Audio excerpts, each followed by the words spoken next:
Hey, welcome everyone. This is your DM for the evening, Taryn. And we have here Elodie, played by Solar Claire Art, and Jasper, played by Trogbane. Salutations.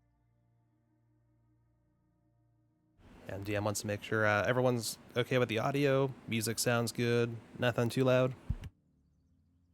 I mean, I can hear it. I have it turned way down, too.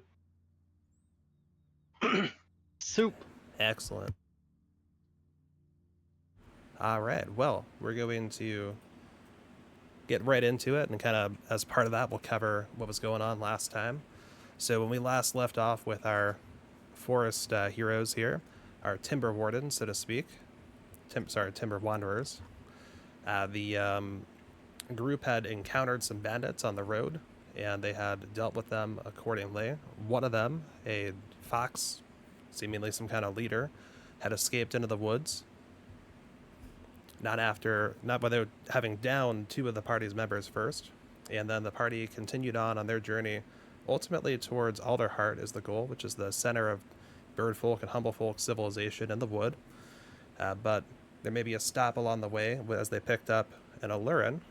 And let's see if I have a picture of her real quick.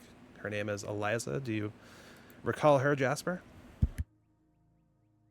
Do I recall Eliza? Not specifically. I remember that we saved somebody from a group of ruffians. Well, there we go. Yeah, so as a traveling merchant, her name is Eliza. And she has a cart of her own that had been flipped over by the bandits, and it has since been hooked up back to everyone's favorite hauler of carts, Gaery. He's got two carts he's hauling now, so things are a little bit slower. Oh, that's Trunk's drawing. yeah, that is Jasper's drawing there of Gaery eating salt. So rude. Poor Gaery. My slimy friend. He gets it. I prefer Starly. So the group is currently on this, and they went a little bit further for the night, and then a little bit further during the day because it was relatively early when they encountered the bandits. And then night started to fall, and the question of who would take watch and how does Gaery get some rest came up. So you all pulled the cart over to the side. In my notes here, I've got that Jasper, you took first watch. Zephyr volunteered for second, and then Scrappy was going to take third watch. So Jasper, what did you do during your watch? How did that go? Well, I probably spent a great deal of time familiarizing myself with our mission at hand, as it were. I do know that we're traveling to insert place here. I forget already. Something heart? So yeah, Alderheart is the ultimate Alder heart. destination. The current one that Eliza recommended was to stop at Winnowing Reach, which is just outside of the thick part of Humblewood that would lead you towards Alderheart. Okay. I suppose I would have mostly just passed the time looking out over the through the windows, I suppose. Maybe idly sketching or um, reviewing past images I may have scrawled. You know, you know what? I probably spent some time working on a self portrait. I feel like that makes sense. Yeah, Like do you have just a by like a candlelight. candlelight and mirror? That sounds like a neat perspective. Yeah, not specifically helpful in the keeping a watch out sort of detail. However, I was also astute in my duties, being that I can rotate my head quite handily at a moment's notice. Yeah, so luckily the watch was uneventful as far as any incursions or threats. Forest seemed kind of silent. It seemed like with all the activity that had occurred out to the west the past few days, that there weren't nearly as many travelers as you might expect otherwise. So not even much on the road to watch go by you and make sure that nothing would be wrong there. Excellent. Did I bring my yellow? Do I need yellow? I could probably just use white.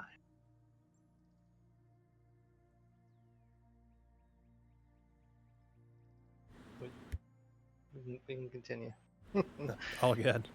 All right, so then I imagine when you finish your rest, you probably knocked on the door in the cabin where Zephyr and Elodie are, and Zephyr would have gotten up and taken the watch from there for a couple of hours. Uh, Checked on Gaery, made sure Gaery's doing well, and kind of just give a good look around and make sure that the night looks good and is unfolding well.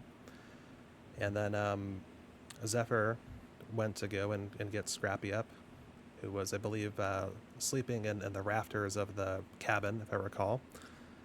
And as far as Zephyr was aware, Scrappy went out, did what he needed to, and a couple hours later, everyone should be waking up right about now. So, Jasper, you're sleeping in the main cabin, so if someone was on watch or kind of in the general area, you'd be able to see them. And you've opened your eyes. I don't know if you have an alarm clock, or do you have anything that would help you wake like with the sun, or like wake at the right time? No, not particularly. I feel like I would just rise when I felt like I needed to. Probably the first time. I don't imagine I would try to re-sleep, especially not in a environment like this. Okay, that makes sense. So then, I guess Zephyr will wake up a couple hours after he goes in for the rest of his sleep, and he'll try to make his way quietly out the door to go check on things, and he'll creak the door open and then shuffle into the main area and see Jasper sleeping and not see anything else just yet. He's going to go walk around outside, take a few looks, and not see any other individuals, at which point he's going to grow concerned and come up and tap you on the shoulder. Jasper. Oh, yes, I would like some more honey, if you don't mind. Some more honey? What? Oh, whoa. Good morning to you, Zephyr, right? Yep, you got it. Have you seen our Mapak friend?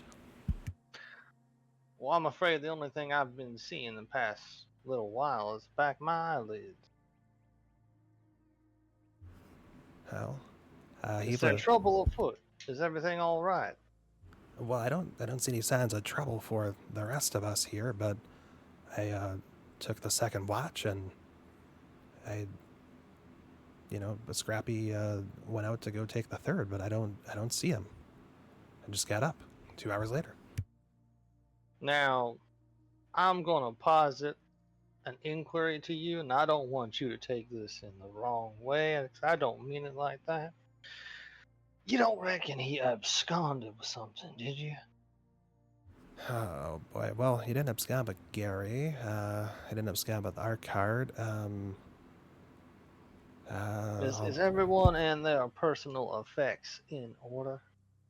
I haven't checked Eliza's card yet. And at this point, Eliza will start rustling.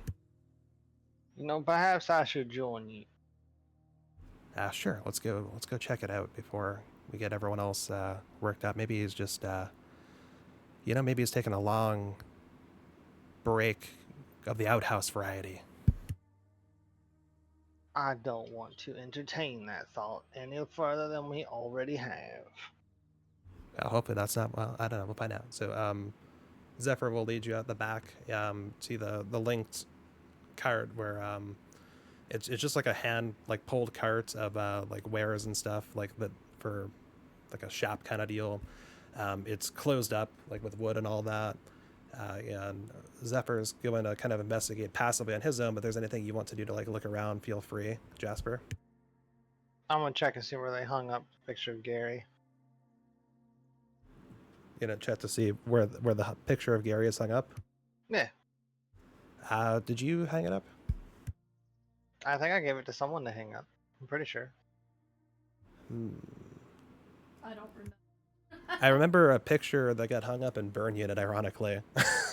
um, the one that Vifari painted of Tynamore. I know we did a whole thing with that. I didn't remember one for this. So if there's somewhere you'd like it to be, feel free to come up with I it, think pretty I much. suggested that it could be nice on the wall. It probably didn't make it there. So with that spirit, I'm just going to like look around. I want to look around like with the intent to find it and just not and just be like, okay, well,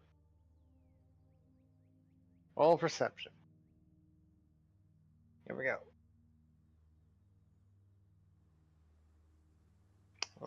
That's an 18.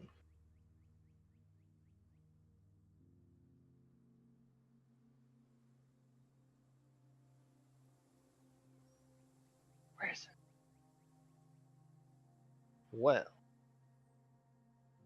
not my venue of choice, however. That looks darn good in this light. Someone's got an eye for detail. This sparks joy.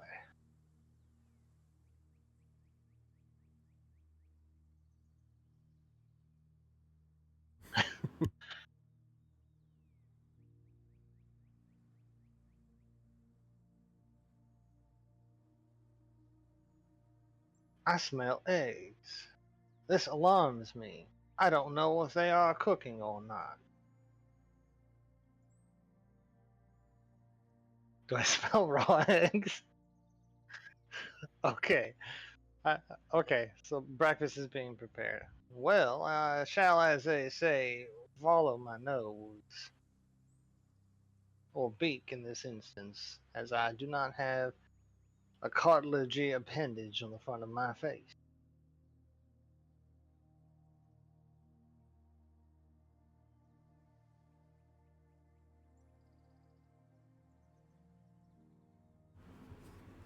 Yeah, those smell great, Elodie. Ellie.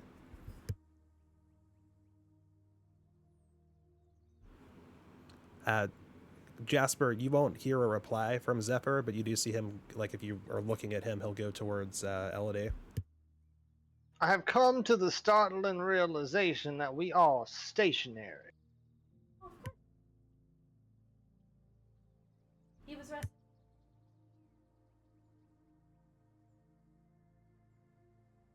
Yeah. Of course. How silly of me. Would I like some? And you know what? I think I will pull up a log or something similar. Hey, quick question, and of no consequence, really. You haven't happened to see a tall, gray, and fuzzy mammal that was with us for a while?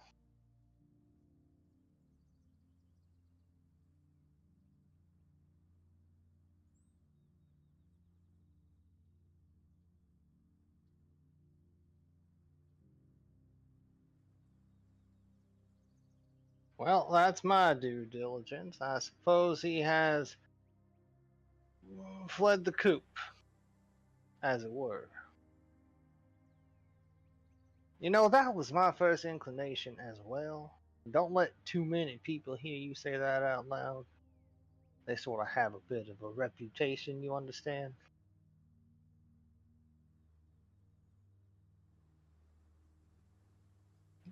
Oh, yeah, well, yep, that is a plate. All their eggs on this plate. Excellent.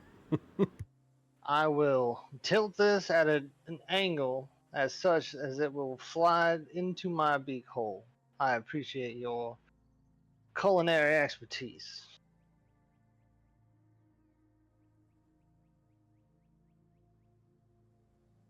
Right. It is, yeah. So everyone who eats this and the Yay. entire party will have a D4. For any roll of the day you would like, you're able to add it to it. I think Solar, you handled that last time. Do we want to do that as you have to do it proactively, or do we want to do it like reactively, where like if the roll is I think it makes more.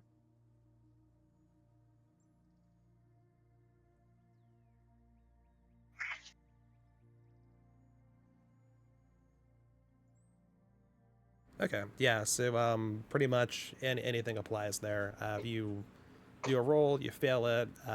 You want to add the d4 to see if you can make it succeed. You can. If you want to do it practically, you can as well. Um, so everyone's got that. Everyone in the last session also did, except for I don't think Zephyr did anything particularly fun. Everyone can add heroic inspiration as well. So you've all got a nat 20 you can use as well. Cool. Was that for my painting?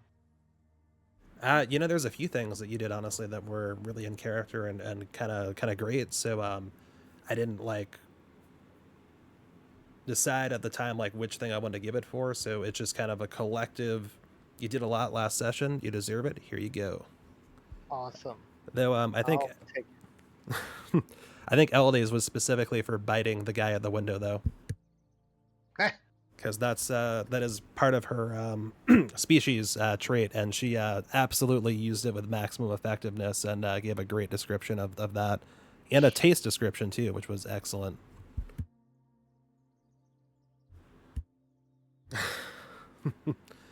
Well, I don't see any sign of our other friend, so I guess we are gonna go on without him. I guess he can walk wherever he is.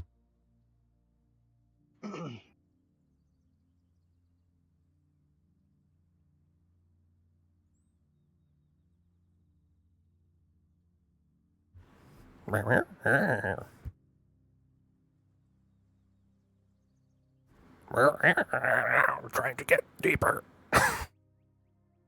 It doesn't quite work for cute sounds. All I right. thought Gaery was talking to us. He was like kind of non-verbally I was responding to. alarmed.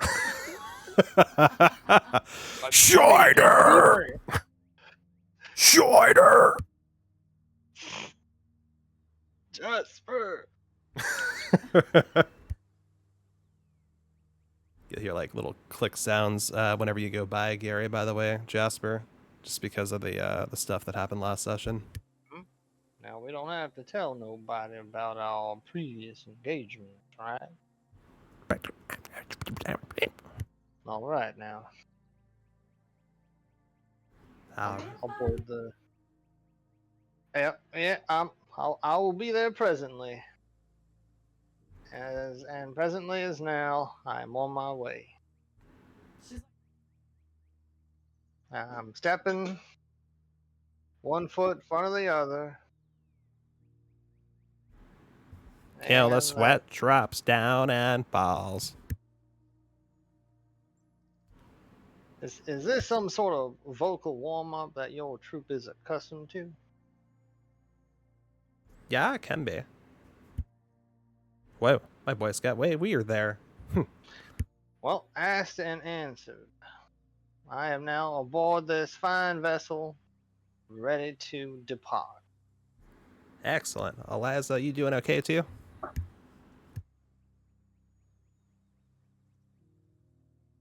Excellent. Here's a ball of yarn, by the way. He like throws a ball of yarn like generally in Eliza's direction. Oh, well, okay. right. Don't always get to learn around here, but it's great when we do. We'll get this started. So the Do you try? In my line of work, I do travel quite a bit. I don't generally travel this far.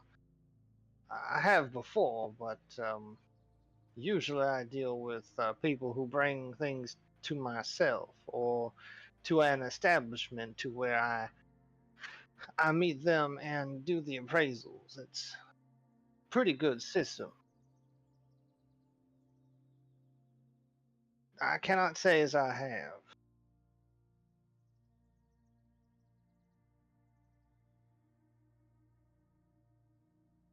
I can scarcely contain my jubilation.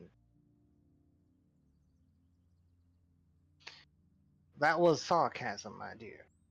I am so excited to see this horrible sight that you are describing.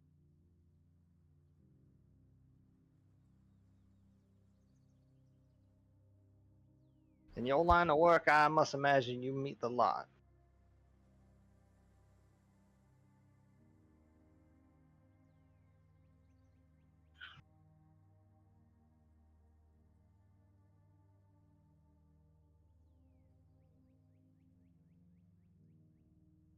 I'm gonna Zephyr lean in waves. closer to her. I could go on about the sheer volume, the quantity of nude painting that have been brought to me for appraisal that did not pass even the most basic of painting bars. I feel you completely.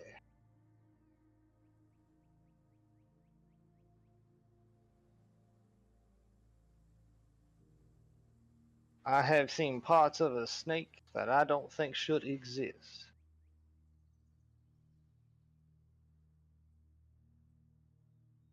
In your brain, Elodie, because Zephyr's passes are really high.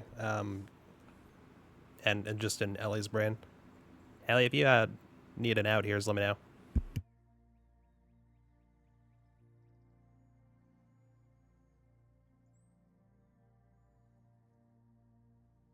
I am going wherever this vessel is taking me.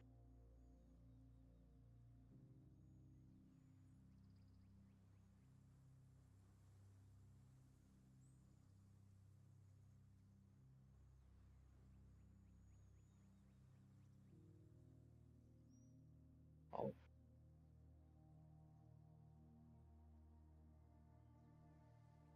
well, that was vaguely threatening. Why did you bite me? That was vaguely threatening. Why, who's biting you? Eliza, I would imagine. Whoa, whoa, Eliza. Too much, too much. All right, now Zephyr's Rip the gonna. string off of his sleeve. Zephyr is going to try to grapple Eliza to get the yarn back. This is going too far. Wait! Oh. Okay, my athletics are okay. This is a straight roll. Eliza, Awesome. dear, this obsession of yours is most. Oh, what? Oh boy. We have a nat 20. So Zephyr, like, hearing that like people are getting bit and like whatnot, and as Eliza's following this ball, trying to catch it, Zephyr just somehow like leaps, and it almost looks like with his cloak, like he just magically appears in the location in which he needs to be, where the ball is, beating Eliza there, scoops up the yarn ball, and then one of the many pockets of his trench coat just eats the ball, and she like lunges for it, and he just dodges to the side. Eliza, please come to your senses. She'll like shake her head. Please think of the children. And Well. Oh, The okay. yarn's gone. It's not here. Look, I don't. Well, There's no you're yarn. fine.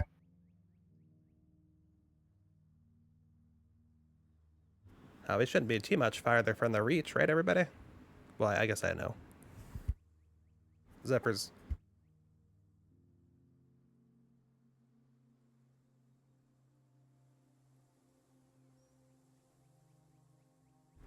Zephyr's gonna go to the window.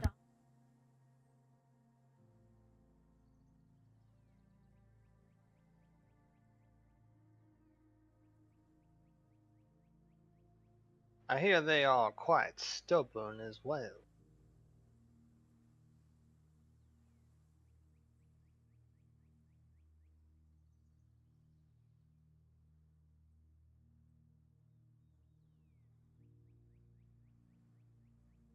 And when the car turns, you don't have to clean poop off of it. The wheels, it is. it's hard.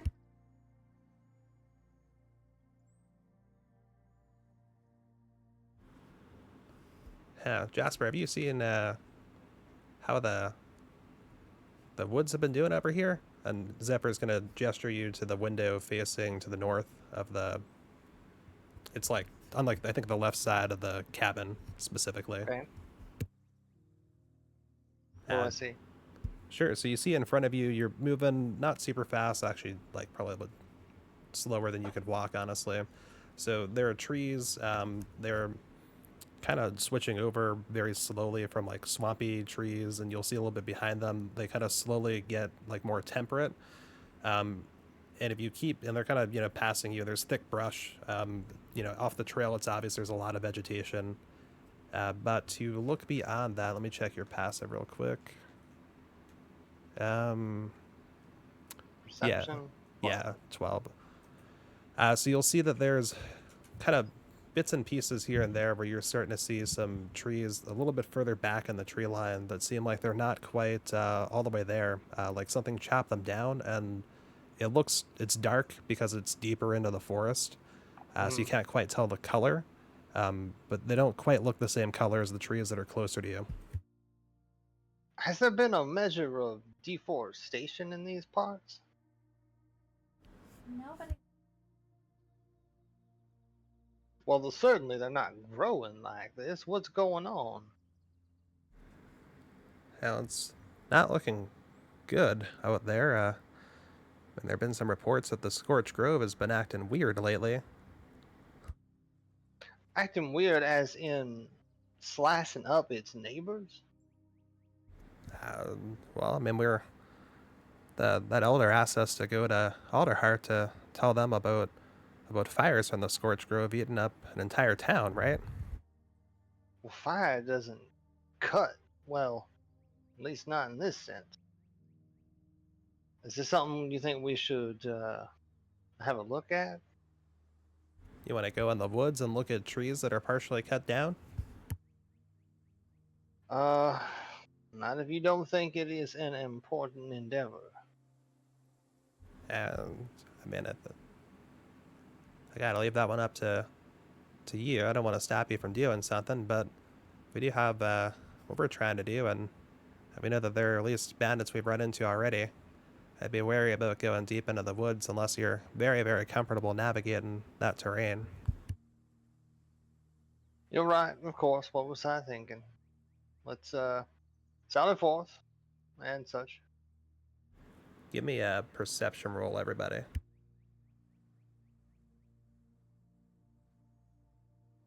11.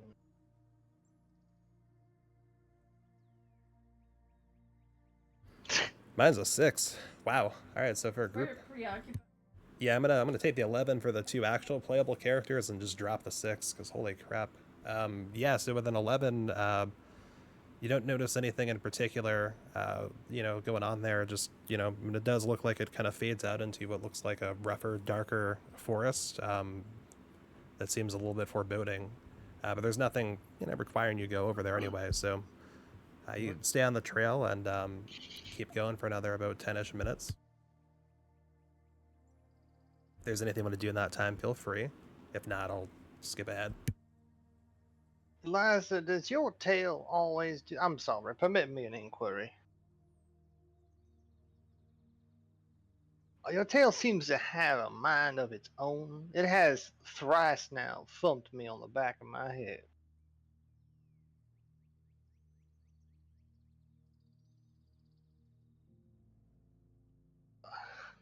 Unless I am mistaken, but I don't reckon there are very many things in here that are thumping people with that quantity of fur.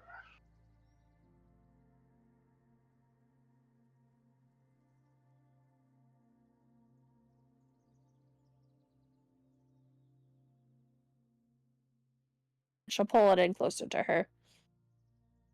It's no trouble at all. I was merely curious about the.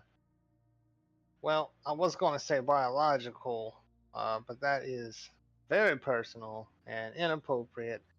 I'm just gonna. And then I stopped talking. Well, that's a little awkward. I like your painting.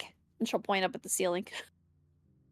Oh, well, thank you. That's very kind of you. It was sort of done in a hurry under a quite a great amount of duress after having been threatened by, well, pugilists of sorts.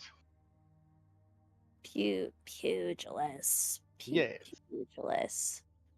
It's a kind of fruit. Don't worry about it. Oh, okay. If you say so. I think. So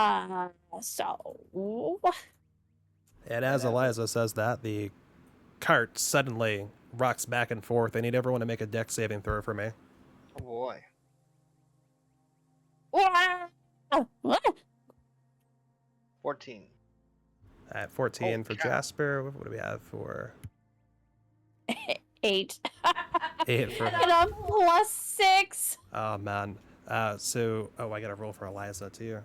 So Zephyr got an She's at the 20. commoner. I think it's +0. Yeah, it's a flat roll. So let me just do the thing. Shoop, boop, boop, boop, boop. 17 for her. Okay, so Jasper, you stabilize yourself. Eliza somehow stays up as well. Maybe it's those cat-like reflexes kicking in for her. Zephyr just preternaturally seems to feel it coming, and before even the rest of you have managed to keep yourselves up and try to avoid falling here, Zephyr just blurs across your vision over to Ellie, who's starting to fall, and he catches her. Oh, thanks. I wasn't expecting that. Did we hit something? Was there a pothole? You start Gaery, hearing all right? scratching. I do believe we are being boarded. And Boarded. boarded. So you are all hearing scratching. It's coming from all angles. It seemed like the cart was impacted from the north side, so like your left, and it kind of shook towards the right, and then it kind of went back, without getting off the wheels. But you hear scratching that seems like it's coming from the ceiling. Can I roll history to see if I know what this sounds like? Yeah, you can. Jasper, is there anything you want to do on that front? Steel yourselves, ladies and gentlemen. I do believe we are about to come face to face with an adversary. I got a 15. All right, Elodie. Yeah, this sounds pretty similar to if smaller birds or animals. So not, when I say birds, not like bird folk, but just like birds that you might run into that aren't like magical or humanoid. If they, were coming in and they just happen to like hit the cart and like knock it around and like scratch their claws on it, it kind of sounds like that. You're not confident it sounds specific like birds, though. It could be anything else that might be flying, maybe about a similar size, though, from your understanding. I think those are something like a flying creature. Is it? Do we still hear it? Yeah, so does anyone want to do anything else, like action-wise or anything like that? I'm not physically going to put myself in harm's way. No, that's okay. You don't have to. Just kind of like if you wanted to use any kind of observation, basically. I kind of. Well, I mean, all right. I will. Melody is going to start very quietly closing windows. I'm gonna notice that. I want to go to the other side and do the same. Mirror her actions. Okay. Perfect. So yeah, you all start, as you start closing these windows, the scratching sounds like it migrates from right above your heads to all of a sudden there's kind of a different sound of scratching. It's almost more like Jasper, you kind of review a lot of art. You've seen a lot of individuals like create art of different kinds. One of those is like fired ceramics, for like pottery and things like that. And if you hear like a bird like scratch their talon on pottery, that's kind of what this sound reminds you of, and it sounds a little bit like in front of the cart that you're currently in. I do believe they are messing with poor Gaery. I'm not quite sure what to do. Do we know what they are? Can anybody see through a crack? I suppose I could try to have a look. What time of day is it? It's morning, right? Yeah. All right, yeah. I wanna see if I can't see through a crack in the wood, a fold that's not quite covered, or a hole maybe, a natural shape of the wood or something, or carving that. Just want to have a look. What do you want me to roll? If you're okay with it, what I could do is, as you saw like Elodie go in to close the windows, and as you kind of went to follow, that in the process of closing the windows, you took a look out, and kind of perceived, then you can roll either perception, or if you use your passive, you can do that too. Or if you want to do investigation instead, if you kind of give me like how you would investigate in particular, I could possibly consider that. We'll do perception. That's fine. Okay. Do you want to roll or passive? I rolled. It's a crit 20. Oh, perfect. Yeah. So as you go to close the windows with Elodie, and you work on the other side from what she's doing, you use the mobility of your head, or if you want to talk to me about how you kind of get a good look outside, feel free to kind of add some flavor for your character there. Okay. So I can peer out ever so gently, right? And I'm like looking down where the wheels are to see if there's anything like at ground level, and then I will turn my head until I am looking straight up to the top of the caravan as well, and sort of doing a 180 degrees sweep. Perfect. So when you first look towards the ground, you don't really see anything special there just yet. You do see a little bit of like smoke, which doesn't specifically make sense because it doesn't look like it's coming from the wheels or anything on the ground, basically. And it doesn't look like it's coming from the foliage as you turn you start rotating your head. But as your head gets about more halfway up, maybe a little bit less than halfway up, looking kind of like parallel to the ground, you see the fluttering of bat wings, and you see flames with those bat wings that are fluttering as well. And give me a history roll with advantage. Okay, yeah, immediately I'm gonna. Let's do this real quick. Ooh, crap. I got a 7. With advantage? Yes. Yeah, I'm looking at the rolls right now. Ooh. Well, Well, you can add a D4 if you want. Yeah. I'll spare you the D4 here. It's okay, because you encounter these pretty directly, and with the nat 20 on perception, that's going to help fill in for the history a bit. So you're a little bit good. Zephyr. Yeah. Fire and bites, and the bites of the flame, and the fiery wings of fire. Wings of Lord fire. Jesus, it's a It's fire. fire. Whoa, ember bats, and Zephyr's That's the gonna one. let Ellie know, like quietly, like brain to brain, and he's gonna motion to Eliza to stay down. They How scrap. does one deal with an ember bite? Well, I'm gonna roll animal handling. all right, give me the roll.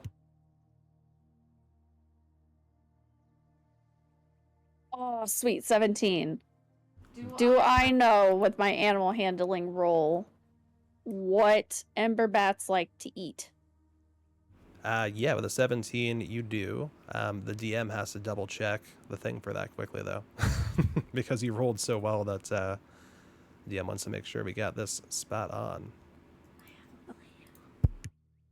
If we try to throw what they like to eat, like really far behind the cart, and then we just keep going. I like the sound of that. What do they eat? Let me think. Think, Pooh Bear, think. So as Elodie thinks really, really hard, it comes to mind that moths in particular tend to be a fond snack of the ember bats because they have literal fires on their noses. So the moths literally come to the flame and they eat a whole lot. Any other insect of similar size or type, especially ones that ember bats have an easy time attracting to them, tends to work pretty well as well. They really like moss. We might be able to pull some off the tree if we just kind of fasten this broom out the window and then we turn the bristles and pull it back in, and then we could take the moss and just like throw it behind us. What do you think? All right, so okay. I don't think moss. You said moss. Bats Yeah. eat moss. Moths. No, no, no. Moths. Shh, no, this is great. Shh, no, this is great. This is great. I like this. I like this a lot because I picked up on that too. Well, got need a city now. When in Root Hollow, We have a say in there. You understand? Yeah. Let's fashion this device. we're gonna stealth over to one of the windows where it doesn't seem like the bats are, and we're gonna try to stick this broom out the window. So what do you want us to roll? All right. So, okay. So a couple things are going to happen. Is we're going to kind of progress a little bit, and then we're going to handle that. The scratching is going to intensify as all this happens. As you all realize that there are ember bats. To be real kind of quick, Jasper, your memory is real fuzzy on ember bats. You remember that you were in I this remember maelstrom. running from them. Yeah, you remember that like a cloud of ash came over you, and there was like fire and things that like sounded like bats, and you just ran as best you could. So you didn't get a good look at them, so you're having trouble kind of remembering exactly what they are. But like what you're looking at, like, these must be the same things. Mhm. You put kind of two and two together, and then Elodie kind of brings up this idea of what you want to do, and so the scratching intensifies on Gary's shell, and it seems like more and more are concentrating in that direction. And you both identify the window you want to use for what you're about to do, and then I'd say sleight of hand is probably the best, but I'm willing to take if anyone's got a preference other than that, right, that could make sense, let me know. Who do you want to roll? I have +4 in sleight of hand. I could also Okay. use the help action too if you want. All right, I'll help her. All right, so I'll roll it with advantage. Tell me your score.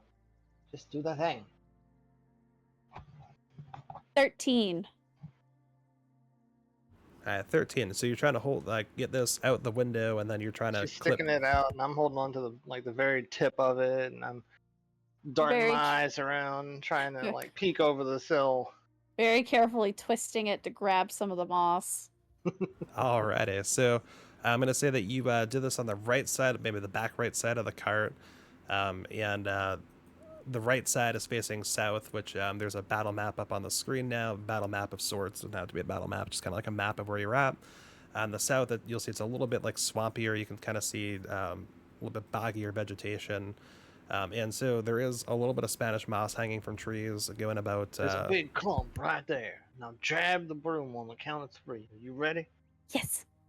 1, 2. This is a fine make a broom. What kind of wood is this? It's alpine. 3. She'll twist it and pull it in. So you grab, roll me a d4, Solar. It's worth at least 2 gold pieces. I got a 2. 2. All right, so you've got, this will be 2, that was a little too much, 2 cubic inches of moss on your stick, Okay. if that makes sense at all. So now we just sneak to the back and just like catapult it And throw the behind broom. us. Sounds brilliant. I love this idea. Let's go do it right now. We're gonna throw the broom too? What if we need more moss? Oh, that's a good idea. Also, this is a very expensive broom. I'd hate to lose this.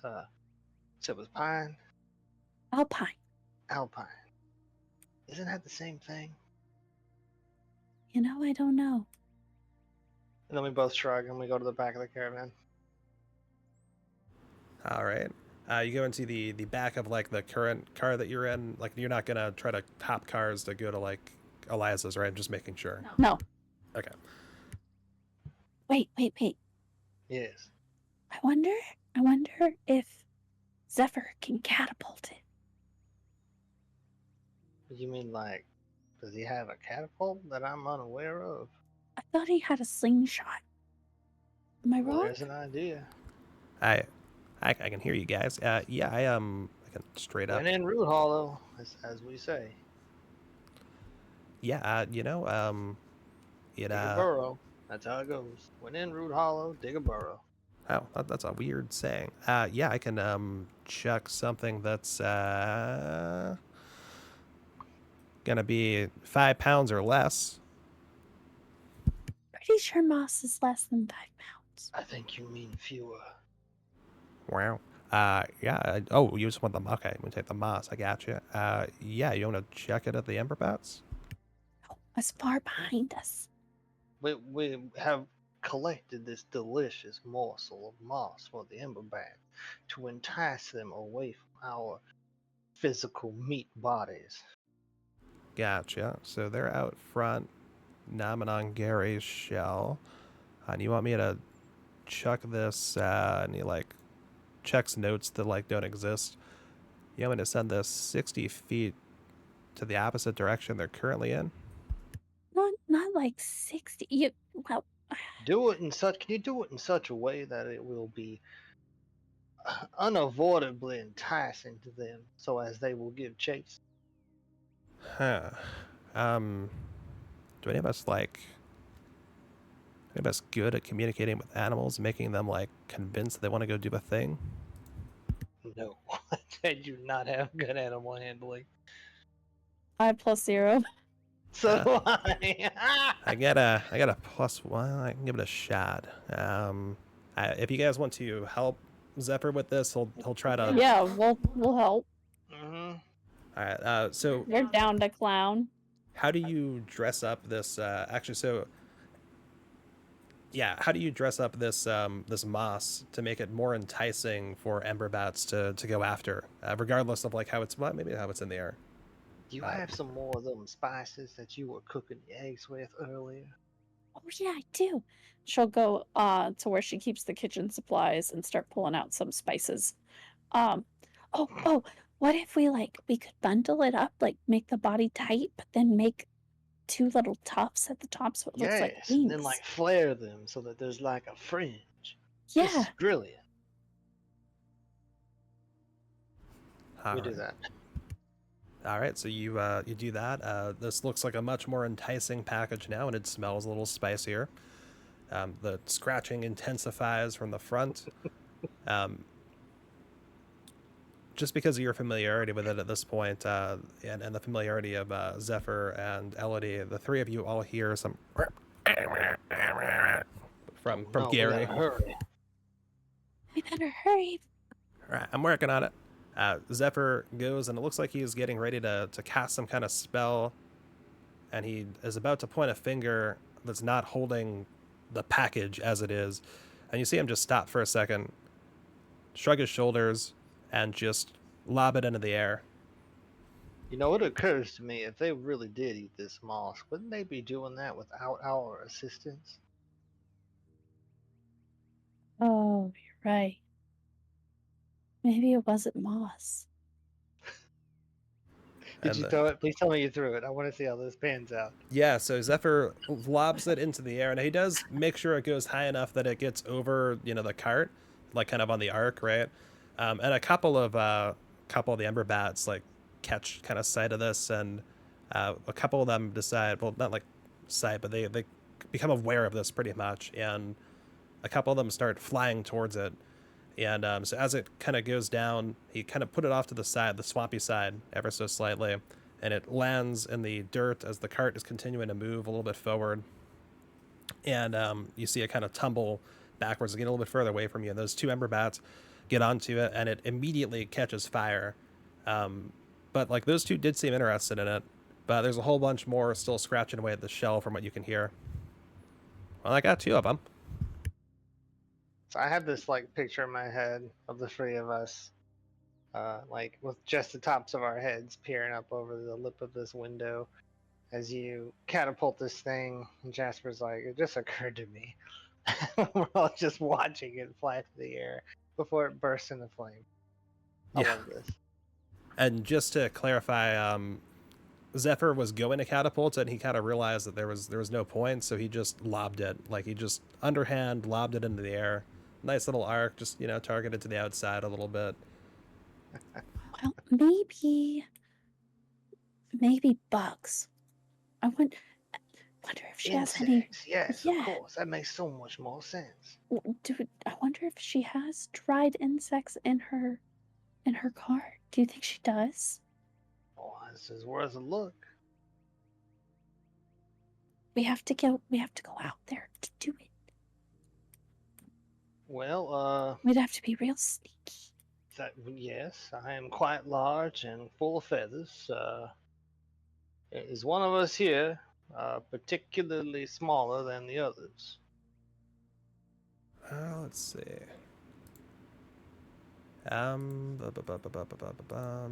So Strig, you are. One big boy. Yeah, so are Vulpin, unfortunately, is the hard part. So you're one of the bigger Bigger. bird folk. Zephyr. Zephyr. Yeah. I know you've done shady stuff before. Do you think you could sneak into her car? Way to put a See if man there's on some. blast. He's okay with it. To see if there's bugs. Man, yeah, I can try the thing, and if it just, yeah, and he'll like communicate to LAD's mind. I think we have to like hide it from her. I'm pretty sure she might be okay to do the thing here, but yeah, if you want to keep it from her, I can try to do it sneakily. It's not to keep it from her. It's to keep it from the bats seeing you.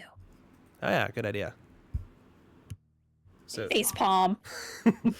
So you'll see like LD facepalm, and Zephyr kind of turns to get ready to like open the back door and try to make a bit of a jump onto this handcart that is the size of just a little bit taller than Eliza herself, and I think you're all about the same size at this point. I think Zephyr's ever so We're slightly gonna taller. give him the help action. Yeah, you can do it.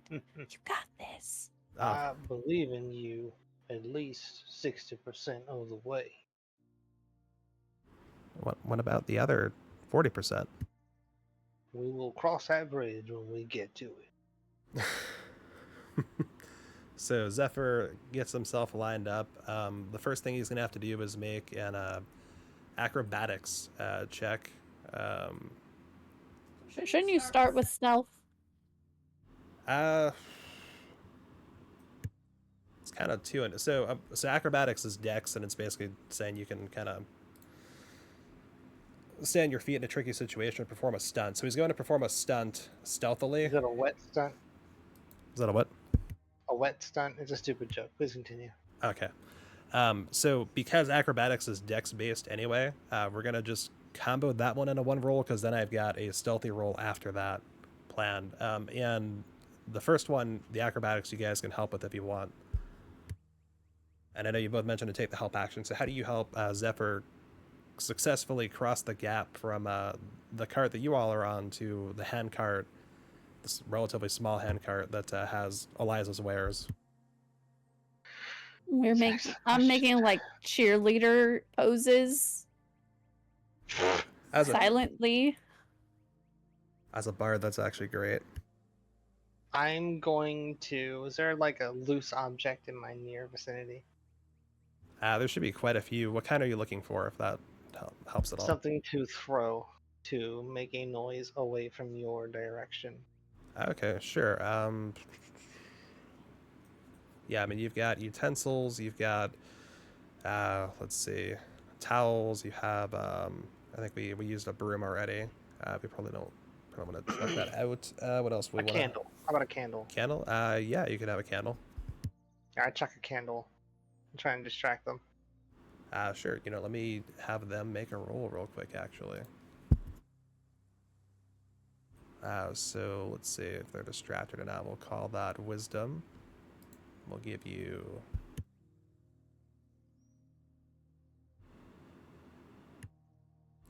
let's see. Let's see what we would use that against. So that's a persuasion for you. So you have a +5. So I'll say that they do not meet the DC on that. So actually, let me roll for both sets of our friends here. Right. So one set is going to go towards it. Second set will stay put. So half of the ember bats actually do go towards the candle and give some temporary relief to Gaery. Cool. They rolled a 10 and a 13 respectively, just in case that's relevant. All right, so with some of the ember bats distracted, and with the cheering of the person Zephyr is always happy to have cheering him on, he is going to make an acrobatics jump here with advantage. Good thing it was with advantage. That's hey, Danny Beyond, what happened here? There we are. Thank you. Didn't want to verify the roll. There we go. So it'll be a 13, which is a little bit rough. So Zephyr does clear the gap. He almost clears it too well, jumps almost a little bit too far. He wraps his tail around the top, like one of the wooden pieces, which luckily is sealed up for the night. So it's kind of like a cabinet that's been closed, so to speak. He wraps his tail around that, and he manages to kind of very roughly do almost a routine on a bar, so to speak. He twirls around a few times, trying to make sure he's got like proper hold, and he gets his whole body wrapped around it. And he becomes almost one with the wood that he's on. And the That next, was pretty good form. I think he's had a lot of practice. his dex isn't bad. So, having completed the first step of his Mission Impossible task, the next step is to stealthily open some of the cabinets to look for bugs of any kind. And so he'll start where his hands are closest, and he'll try to go through there. So I'm going to have him do a straight sleight of hand check for this part. He rolls a 21 on. So I guess because he's wrapped solidly around this, and he's still hearing the the silent inspiration he's getting from Elodie, he just starts almost like a snake, just opening cabinet doors and looking in, and he finds a couple and he puts them in his pocket, and then he's ready to make the jump back, which will, I think, be able to use the same acrobatics check for from earlier. And he'll leap in and he'll do a little bit of a roll, and then he's going to keep rolling towards the front of the cabin. Well, now that won't half bad. You did really good. Okay, let me think. Maybe if we can chuck these buggies, like, again, behind, I could use maybe a minor illusion to make it look like there's like a really big juicy bug and they'll all go for it. All right, I like it. Let's try it. Jasper, make your choice. It can be survival, animal handling, or history. Check for me. I will do survival. All right, gotta give me that roll. 13. I got 13. Okay. So with the 13, something stands out to you about this plan of action, Jasper. What stands out to you is that these are bats. And being kind of, working in burrows and things like that, you have run into the idea of bats here and there before, including bats that aren't, up in trees or anything like that, but are a little bit, more down below. And one of the things you vaguely remember is that there's something special about how bats perceive the world around them that's different than most other creatures, that makes them particularly adept at like tunnels that can curve and turn and things like that, and seeming to allow them to anticipate how to fly through a space they're about to go through. You may do with that what you will. I turned around and I said, something has occurred to me. These Yeah? bats can smell us real well. Olivia will sniff under her arm. I don't think I smell bad. Wait, no, I'm wrong. They can hear us real well. That's all. That's all I got. I might be able to throw my voice. I could throw my voice with minor illusion. Maybe make it sound like something enticing in the trees. How do moths sound? He says that quietly. Moss just whispers in the wind like pss, pss, pss. They kind of just flitter, you know? Wait, Like what? little, they flitter. Moss isn't. Moths? Did you say moths? Hang on. Everything's changed. Moss. Are we not talking about moss? Wait, no, No, we're talking about insects. Where have you been? As Jasper says that, Zephyr pulls like bugs out of his pockets. There's some moss, there's some dragonflies, there's a couple of ants, like chocolate covered, and they're like encased in it. One of them is completely crushed and squished, and like he looks at his palm and like it's stuck to his fur, and he is unhappy with this. And another set, like on his other hand, like also has bug guts like dripping down. He's like, Okay, you throw that, and I'll make whooshy sounds in that direction to sound like moss. sounds good to me. That is the hope. Uh, All right. Okay, so what is your spell save DC?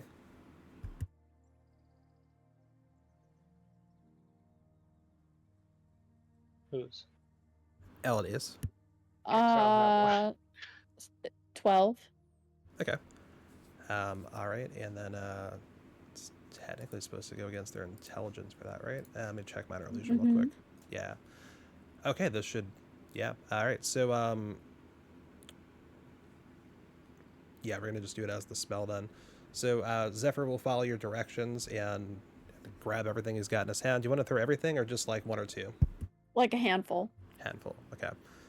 As you all get prepared to do this, you hear like a whistling sound, almost like a tea kettle is starting to go off, and it's coming from the front of the front of the caravan. So you threw it. He's throwing it now. Yes. So Okay, so as he throws it, she's going to use minor illusion to follow the path of the bugs as bug noises. all right, let me go ahead and throw together some rolls for that. I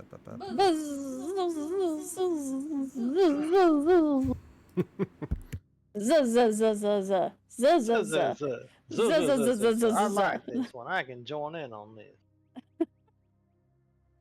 Sorry, re-enabling the rules for everybody. No, it's not going to do it right, is it? That's a pain. I got to work on where the dice rolls show up. Let me do the rolls first, then I can show you the results. There we are. One. Nope, that's the wrong thing. I need that, and I need that. Yours was 12. Wow, this shouldn't have been so close. They rolled so well. All right. So, we're going to have the same situation. We're going to say the one half earlier that went and looked at the candle has started returning, and they're not really as present, so to speak, with what's going on for this next bit. And so we Zephyr makes the throw, Elodie makes the sounds, the minor illusion, and the half that didn't go after the candle are going to be the half that now goes after the bug guts. And so one of them will fly off towards over there, which hopefully should be reflected now. Sorry about that. Oh, it's in the where the dice are. Great. Sorry, it was a little bit rough. I'm working on it. Okay, let me take the dice rolls off again. There we are. So some of the Ember Bats are on the side of the road now, and they have found the bug guts, and they're starting to go through it. They seem to be very happy. There is like fire kicking, a little bit of like embers starting to kick up by where they're at though at present. That whistling you heard from the front is not getting any worse than it was, but it's still present. It's like a tea kettle, and it's like it's, you know, getting towards the tea being ready pretty much. I don't like that whistle. What? That whistling noise, I don't like it. I'm worried about Gaery. We gotta do something. How many of them do you reckon there are?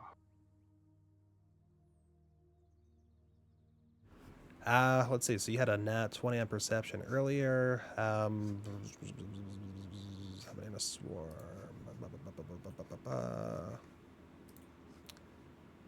I got a thing for that. Oh, perfect. You know, because you had that nat 20 on perception, there are like 44 on the dot. Good Total. lord.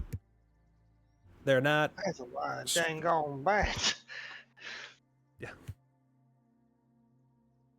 Do you have anything you could do? Oh. Let me I think. have a hail squirrely, but I don't know if it'll work. Let me look at my inventory. Good lord. Well, these things are actively on fire. What is fire's biggest enemy? Water. Right, water. Yes, and I'm gonna scratch off on a notepad where I was writing dirt. That is yes. That is much better than never mind. Um, do we have a formidable amount of water that we could employ against these creatures? It's just our drinking barrel. Okay. Okay. How about we soak some of our bedrolls in water? And this is a terrible idea, and I'm gonna stop that right now, immediately.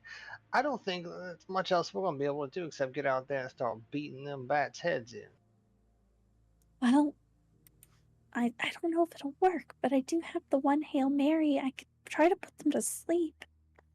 Well, all right. That was a great idea, Ellie. Yeah. Yes.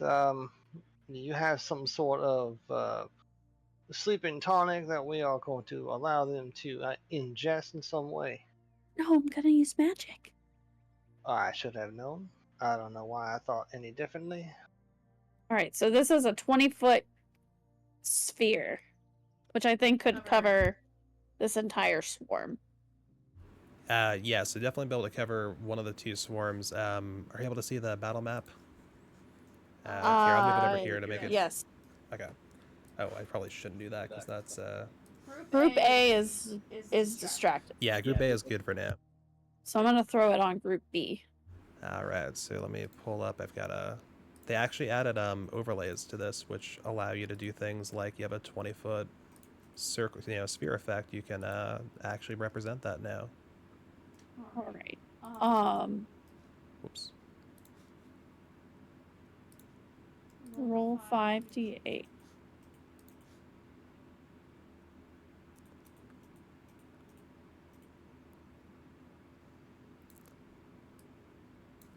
Okay, so here is. So 15, up to 15 hit point creatures. Okay. So let's see. And do you for sleep? Does it affect every? Well, you get to pick, right? Who you affect up to your maximum, right? Yes. Okay. So yeah, you can basically, if you want, you can target this on the cart. You can target it pretty much anywhere. If you want, you actually can get both Ember Gut. Yep, we're gonna get both. Okay. So I'll tell you in advance that 15 is not enough to get the entirety of either swarm down. So if you wanted to say focus, It's not 15 creatures. It's up to 15 hit points. right. So without revealing too much mechanically, the swarms involved here have more hit points than that, but they map to like 1 hit point per creature. So you can take 15 creatures and put them to sleep, basically, which could take out most of a swarm, is what I'm telling you. So if you want to focus on like B, that could make a big difference. Okay, we're gonna give it a go. Alright, so you cast sleep. How do you do this, by the way? Do you use your like bardic instrument at all, or? I whisper a lullaby. Go to sleep, go to sleep, go to sleep, little bats. It's not the song choice I would have picked. Are you taking suggestions? Maybe after we're out of combat. Oh, all right. Yes, of course. Zephyr's gonna take the opportunity to like push one of the like window shutters open a little bit from the bottom and kind of poke his head out ever so slightly to look in front to see what the effect is. And as Elodie is giving her her lullaby, about 2/3 of the bats that are swarming around Gaery just start swaying back and forth, and they keep kind of slowly going lower and lower and lower and lower in the air until they just drop. And they're just sleeping on the ground, and the cart is moving forward. Luckily, they drop to the sides. There's no risk to them, no risk to the cart, so you're all good there. Okay, so we're still moving forward. Yeah, unless you want to have Gaery stop, then Yeah, so we should be getting further from the swarm in the trees because Yeah. they were staying on not on the. Yes, good point. So yeah, so what we'll say is, let's see. So Gaery moves 20 feet. What I did want to bring up from last time, I apologize, Jasper. So for Yeah. ranges for feet, moving forward, if you can show the range works for it, we aren't going to worry about trying to do the, what do you call it, the like, the thing, which I'll think of it later. The grid. There we are. Oh, Okay. I'm moving the grid. I don't want to move the grid. All right, let me move this first. Can I move this? I can't move that. Let me move this. There we are. Okay, so that's there. This is here. There we are. So we'll say that's how that looks. So we kind of progress like a turn's worth, if that makes sense at this point. So from a mechanical standpoint, I'll let you know that the bats that are sleeping, we don't have to worry about. I'm actually going to adjust something on my end to track the impact that had. And we'll also say the ones that are distracted are going to be falling behind consistently. They're still chewing through the stuff that was in Zephyr's packets. Well, that helped a good bit, but it looks like there's still a few on Gaery. How many? He's gonna do some math in his head real quick. And he's gonna look out again, use his passive investigation. And looks like about 7 flames I can make out. 7's not too bad. I agree. I think we should just start lobbing stuff at them. Good idea. All right. So how would you like to approach that? I'm going to make sure this isn't a concentration. No, it's not. I'm going to use.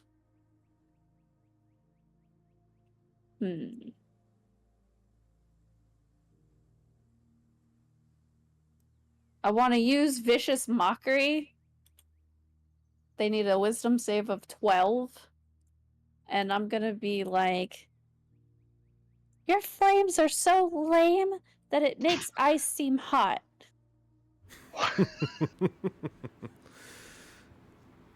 They're gonna need some icy hot for that burn. Well, all right. There it is. You've done it. They roll a natural 4. Let me see if I can show that to everyone watching with us here. Dice roll. That's 2 damage.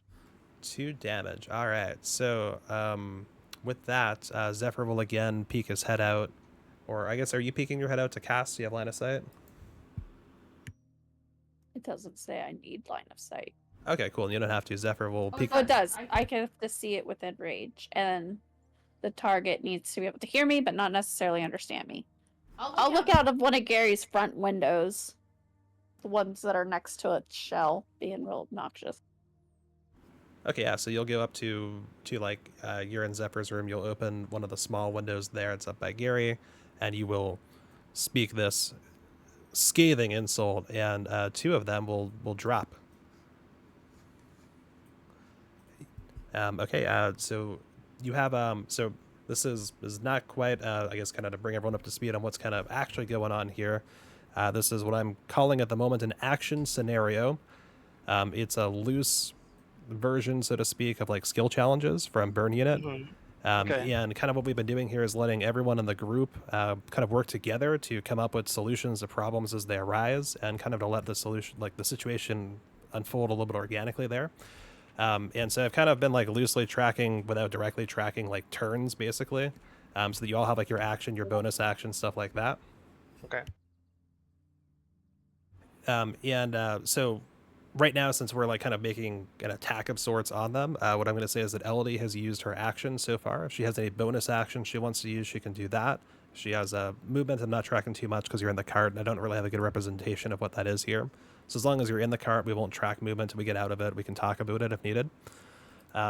So Zephyr will have his action as well and bonus action. And likewise, Jasper, you've got your action and bonus action here. And then at the end, like once all characters have either taken their action here or like they've said like, hey, I don't want to do anything like right now, then the Ember Bats will kind of do whatever they're going to do. Okay. I like it. Makes sense. Cool. Yeah, and specifically, there are non-combat solutions here if you're looking for those. So feel free to do that. I'll say that because Elodie hit them with like sleep previously, and that's not really a hostile spell. That while Vicious Mockery is hostile, like the two that dropped extra at the moment, the larger Ember Bat like Swarm is not perceiving that as a hostile threat at the moment. They seem like they're not like turning on you guys because I think they just think it's an extension of the sleep thing that happened. Okay.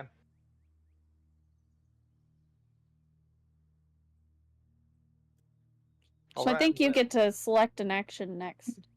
Yeah, so Jasper, you have or if you want, there's no initiative either. So like if you want Zephyr to do something, you want to like ask him to do something, you want him to go before you, you're welcome to, and likewise, vice versa. Okay. I mean, yeah, what's available for me to throw? I can't really think of much else. Let's see. So we talked about candlesticks. You had been asking a question earlier about what was it? It was the bedroll. You were gonna like wet and something like that. I was gonna give you that. The one thing that was left behind from Scrappy, at least the one thing we know of for sure, is that he had made like a bedroll in the rafters, and that bedroll is still up there. So if you wanted to use that bedroll for anything, you're welcome to it. There's probably like cups and silverware too. Yeah, cups, silverware. Let's see. It's probably a bunch of little things. Honestly, if you can think of anything you might want, just kind of ask me. Zephyr does have a couple things on him if you just need like something to throw. So he has like crossbow bolts, for example. What else does he have? He's got a mess kit of his own. He's got rope, and yeah, that's about it. Okay. Oh, he's got 2 daggers as well that he's not terribly attached to. So if you need a dagger for some reason, let me know.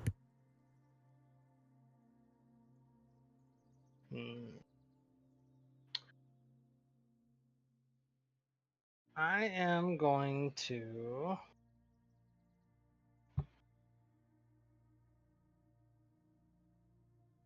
I know I've got some stuff on me.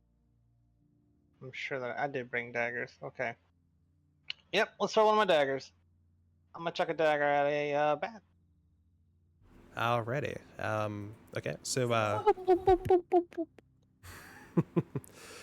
ahead and give me a dexterity attack roll. Okay. So an attack roll with my dagger. Yeah, because they should be within your normal range, right, for throwing. Yeah. Cool. All right. Action. Dagger. Hit. Here we go. I critically failed. Wait, you still have a heroic inspiration. Do you want to fail? Yeah, I want to fail. I'll see where this goes. Okay. All right, so give me some specifics about what window you're at, how you're trying to throw this dagger when this happens. I feel like we're all kind of in the same window, just sort of watching everything transpire. I don't feel like we've moved, so I feel like we're all just kind of there. And I aim, close one eye, and I let loose a dagger. All right, so the cart is still moving at this time, so it just so happens to pick an awful time to hit a bump, and you go to throw this dagger, and oh boy, where does it go? You are looking to throw it forward through this window that is open just enough to, for y'all to kind of make your attacks or do what it is that you're doing. And you get turned around just like your head turns 180 degrees sometimes, and it goes straight back towards the door, through the door, actually out of the bedroom and into the main cabin. And I've got to make a commoner do a dex save now, so 1 sec. Oh no. Might all see where this is going. Now this may look like I don't know what I'm doing, but trust me, I have done this thing on at least one other occasion before. Bump! Successfully, somehow, as this dagger is hurling towards Eliza, with a 13, she manages to just barely matrix her way out of the way with her cat-like reflexes. Eliza, I am the picture of apology. I am so sorry. That was really scary. Well, that was my idea. Eliza's gonna go to the window with a anti-theft device, Okay. which is a rock, and she's gonna try to throw a rock. All right. So It's actually got in crayon anti-theft device written across it. perfect. All right. Let's see. Rock. What would that be? So it's probably a 1d4. Let's say it's a flat roll to hit because I don't think she's proficient in throwing rocks. I think she's proficient in anything. No, she's got a straight counter stat block at the moment. I feel like as a Lyran, she probably should have some more stuff, but I do not have the Lyran racials, and they didn't give us that with the pack. Let's say she can scratch. There we go. Yeah, she can scratch, so she can use Dex and melee. Perfect. I like it. She got a natural 19. So this rock is gonna hit, right? So that's gonna be a D4 bludgeoning for damage, and let me put the dice rolls back up on here, which I know are not centered for some reason. I'll work on that eventually. Of course, a 1 on the D4. So she's going to do 1 bludgeoning damage. That is going to be enough to grab another member of the swarm. So Zephyr counts how many are remaining quickly. It's about 4. And sees that all 4 have started to turn and look at the window as one of them drops from an actual rock that hits them. And as Zephyr is concerned about what's about to happen, he realizes he's got to kind of make a choice. If Elodie or Jasper, you do not want Zephyr to take an aggressive action at this point towards the Ember Bats, you have like an extra action, so to speak, to try to restrain him or talk him out of it if you'd like. Nah. Yeah, I think I don't see many other non-lethal actions to take given our current armorage. We haven't necessarily killed them. We're dropping them. We don't know if they're dead or not. They hit the ground. We keep going. Yeah, Oh, I boy. guess you could claim ignorance on the one that got just annihilated by a little pebble. But we're not thinking about it. We're thinking about Gaery. All right, that makes sense to me. Cannot Okay. lose our pack animal. This will become infinitely more difficult. Plus, he's really cute. Well, yes, there is that. All right, so Zephyr looks through the little opening in the window here, and he is going to cast Mind Sliver. Mind Sliver, Mind Sliver, Mind Sliver. And his, you won't like kind of see anything happen, but all of a sudden you'll see. Well, I guess you won't see that these bats will have to make a saving throw. So mechanically, they're going to have to make a DC 14 intelligence saving throw. Good luck, bats. I say that, and they probably will, because that's how stuff goes. Let's find out. All right, intelligence.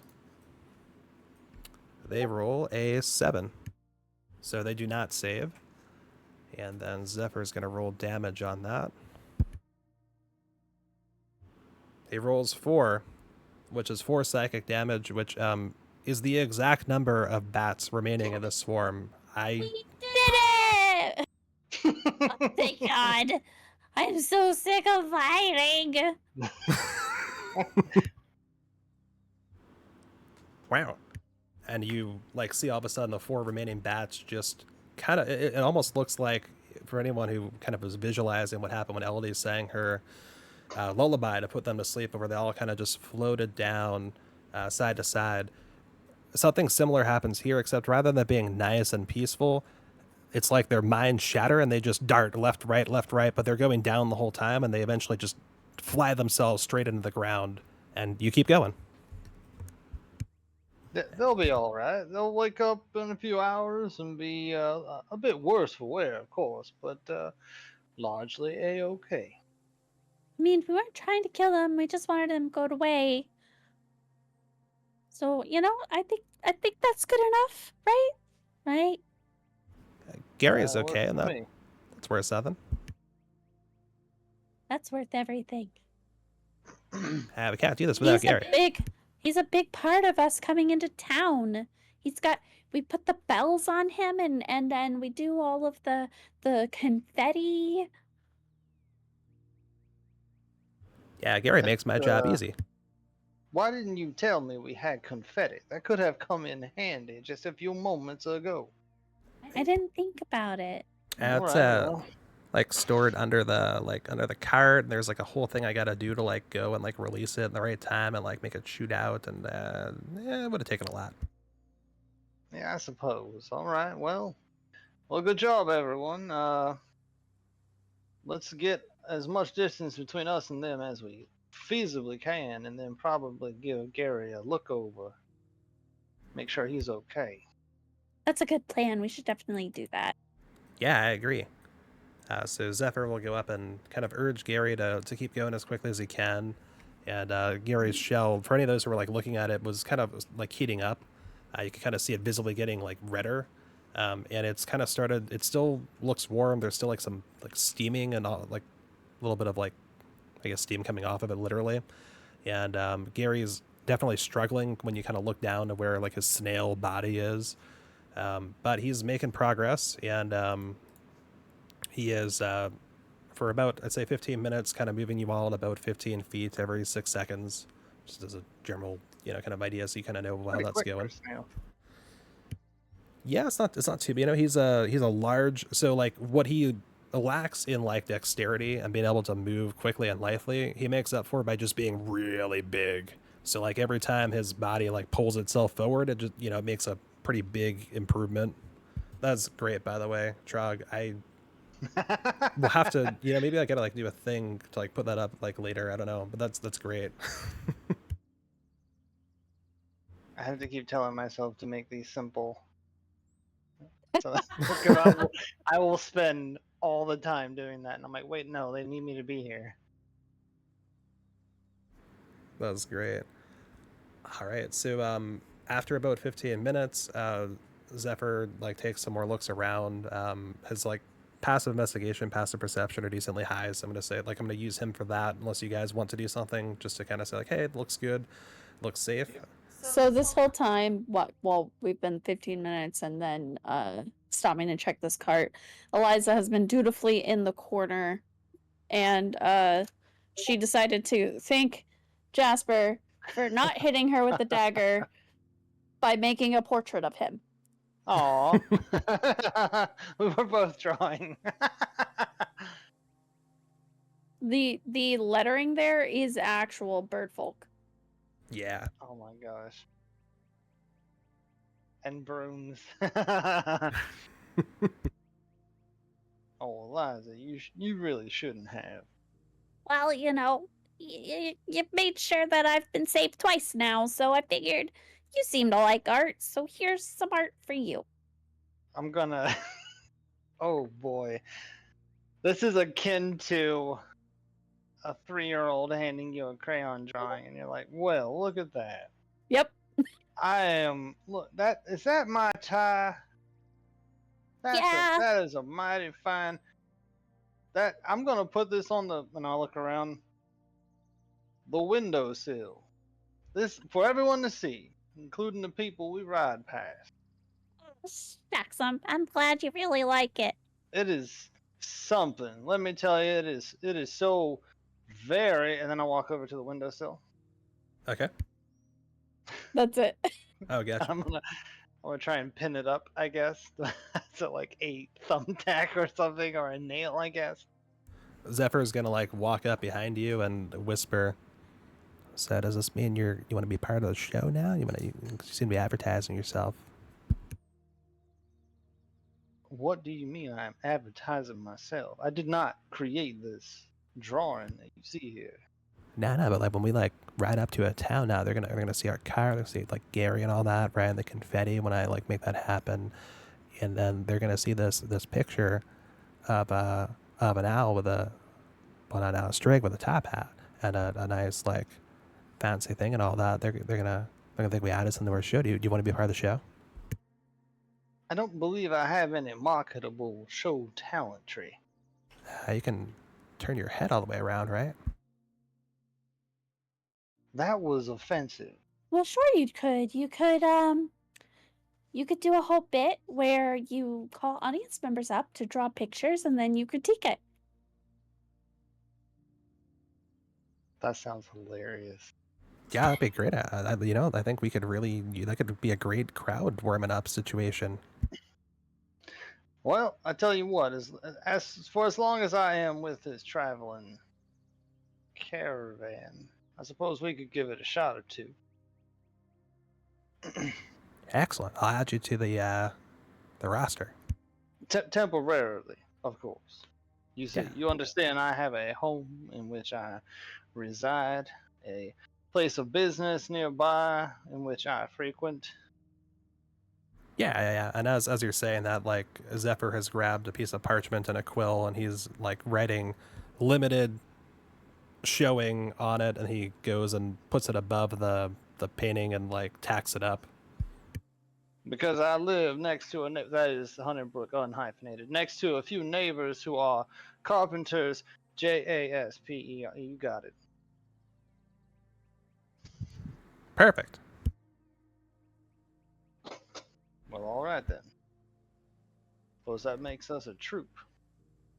Yeah, we should, we should think of a name for it.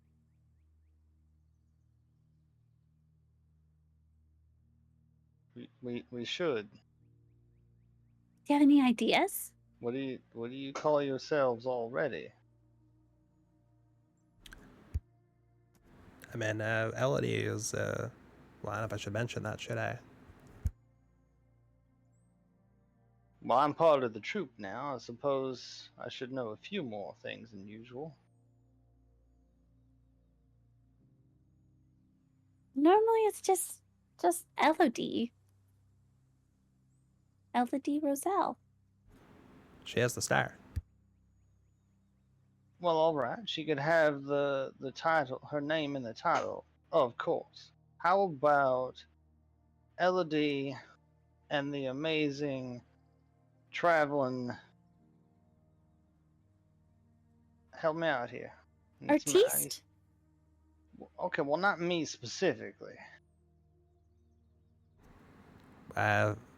Fine art with no. We'll workshop it. We'll workshop it. The reading snail. The painting snail. Elodie and the Muses? The Well, Muses? We let's could stay just be the closer. Muses.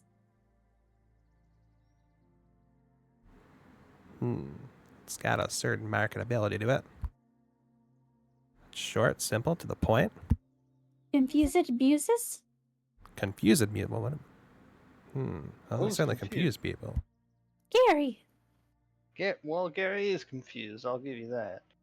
He's probably wondering why we're not checking up on him. He's got to take a minute to rest anyway. We should feed him something. Yeah, me.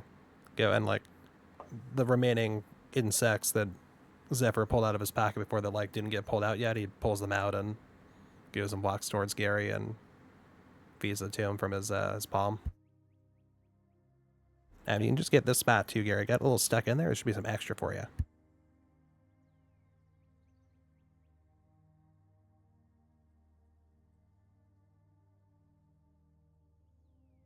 Everyone's thinking of names, is that right? Yeah. Yep. If only we were more creative. Well, when one gets put on the spot, it is hard to find that spark of creativity. Ask me how I know. How about the moss slingers? Moss slingers. It's That could terrible, work. I know, but I am putting words out there into the ether. The mossy bells. Mossy bells. Well, you are a lady. However, I am not. No, musical bells. Do we have bells?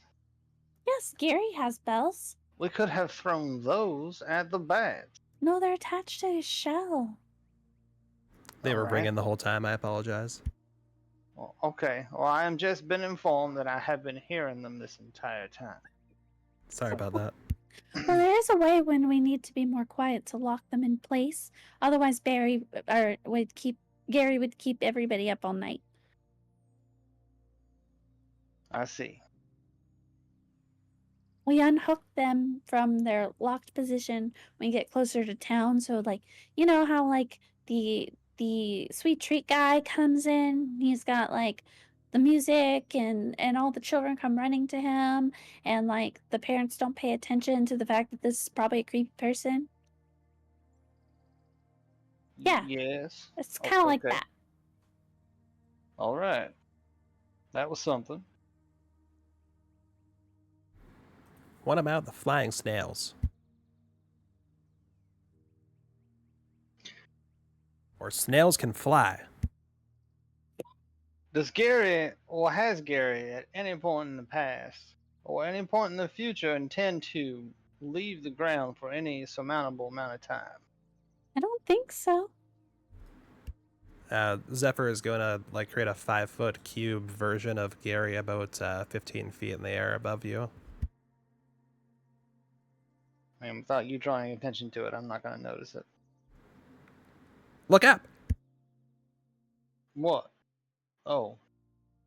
Well, see, that's not Gaery. I mean, it looks like him.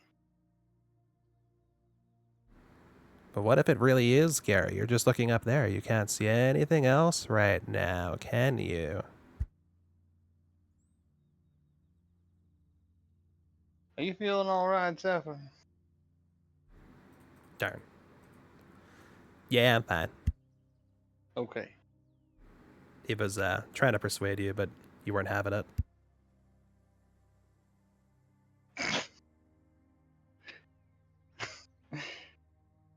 Well, The wind what is- and the cellos? I, I'm a firm believer myself in when the right name presents itself, we will all instantaneously know. That's a good point. That's a good point.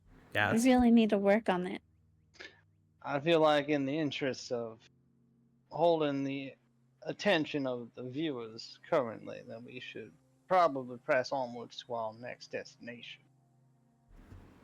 yeah. Well, about that, we're about an hour out. Should be smooth sailing, but been here about 15 minutes with Gaery. Does anyone want to relax for another 45 minutes in case it would be helpful or meaningful to them before we move on? Which for Are players, you trying to suggest we take a short rest?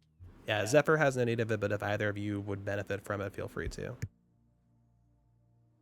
I mean, I won't benefit, but I'll do it. I will paint that picture in the meantime.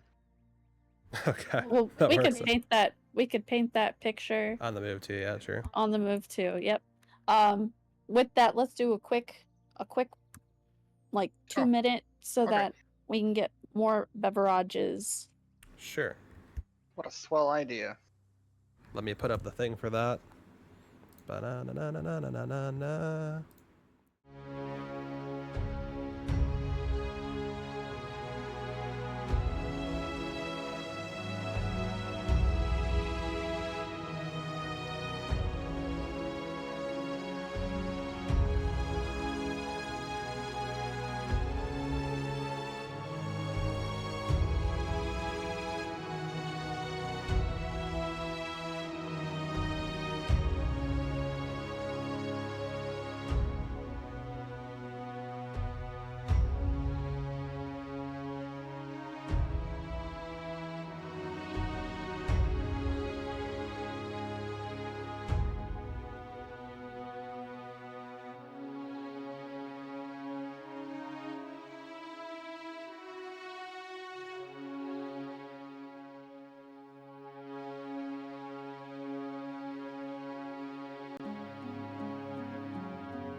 Welcome back, everyone. We rejoin the Timber Wanderers aboard the carriage that is, cart of sorts being hauled by our good friend Gaery, and they're heading towards Winnowing Reach at this point. And they're actually just coming within sight range of it now. So, with that said, so from a player standpoint, anyone who's looking out the window, Zephyr will kind of make a point that like they're coming up on the destination.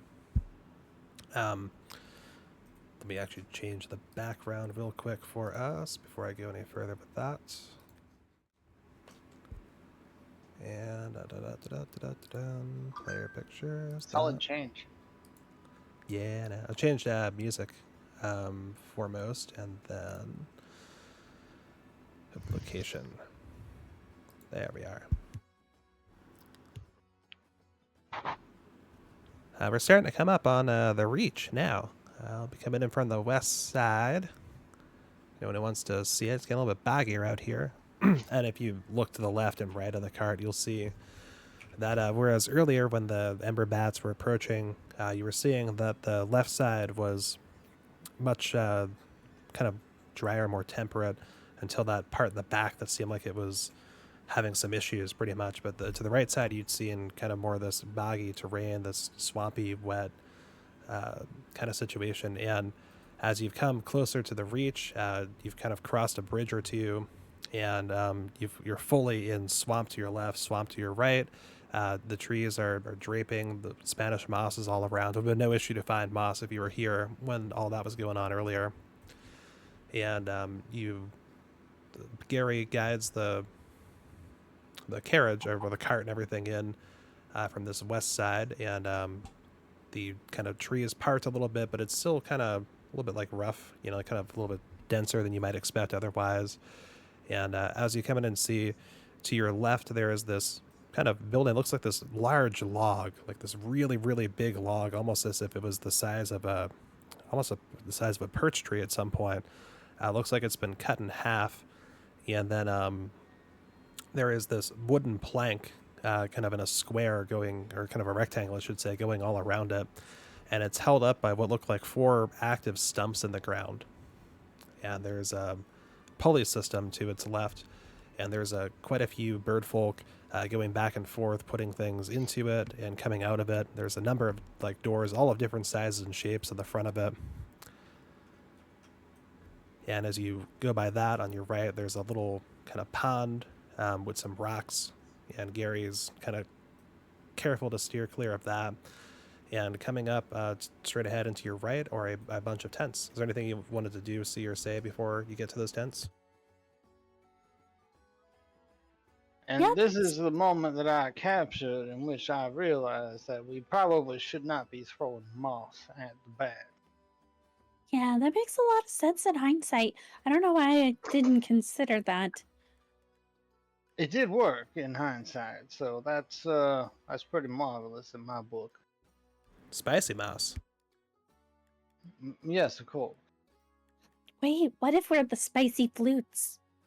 The spicy. Flute. That. Spice bells. Okay, the spice bell sounds better. Spicy flutes. I parsed it through my internal, like, is this a good or bad idea? Will this draw the creepers or not? And it would definitely draw a lot of creepers. I have to agree, that is not the best concoction of ideas we've had thus far. But spicy bells could work, and you hear like bells ringing off of Gaery as he's pulling the cart into town. Oh, it's time to start the confetti. Oh, right. You see like Zephyr disappear under a floorboard somewhere.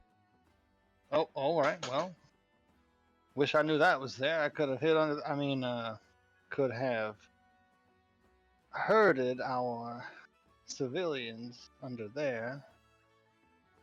There's no floor. You go underneath. The only thing to lean on is the axle. You know what they say? One man's axle is another man's death trap. Yep, I imagine that would be. And then Elodie will throw herself out the window halfway, going, "Welcome, welcome," And she's throwing confetti and candies. And confetti shoots out blows out from underneath the cart as well, on all sides of all colors, to reflecting off the sunlight, as it's just early afternoon by this point. Yeah. I will hang out the window and I will start tearing small pieces of paper off of one of my sketchbooks that just have like sketches of self-portraits, and I will very gently hand them to passersby and be like, it's great to meet you, Jasper Honeybrook, Jasper Honeybrook. And just like hand them off, tip my hat to them.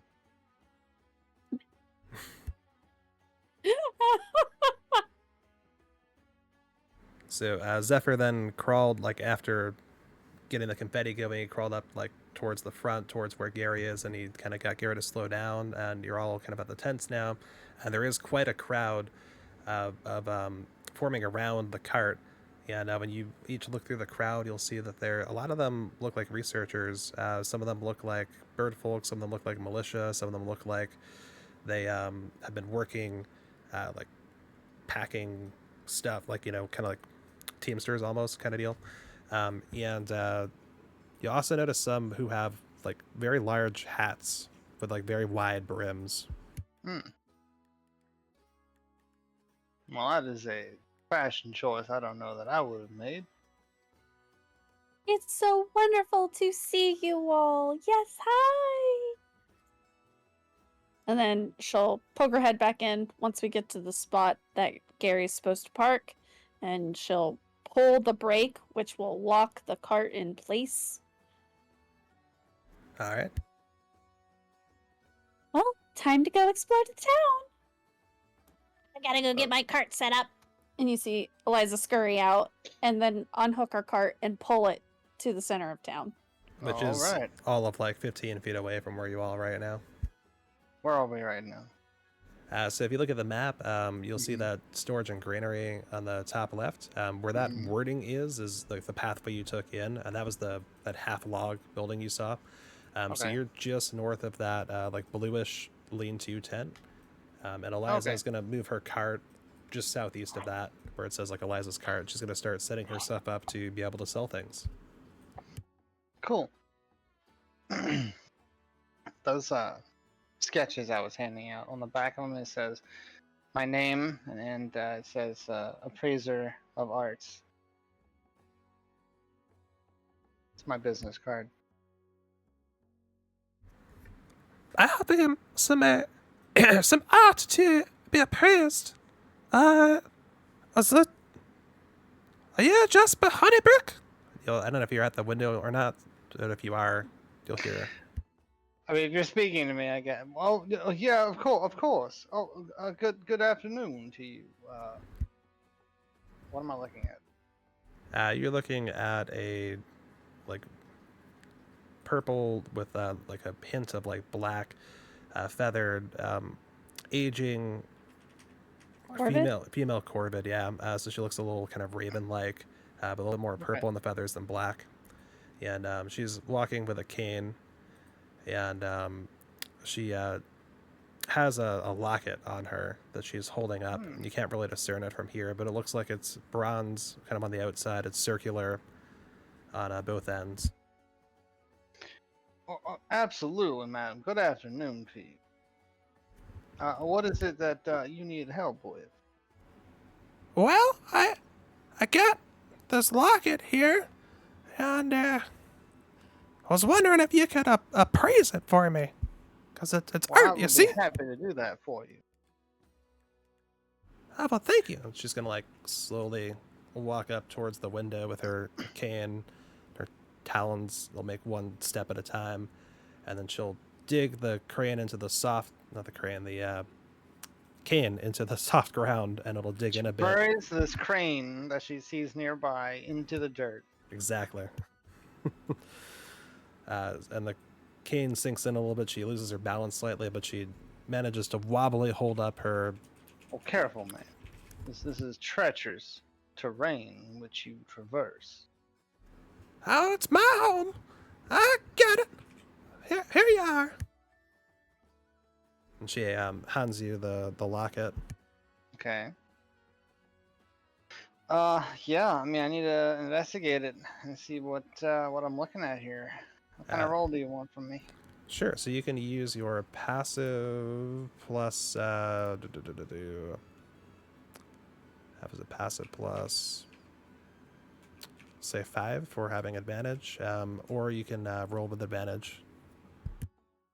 Let's do passive plus 5. That makes it 19.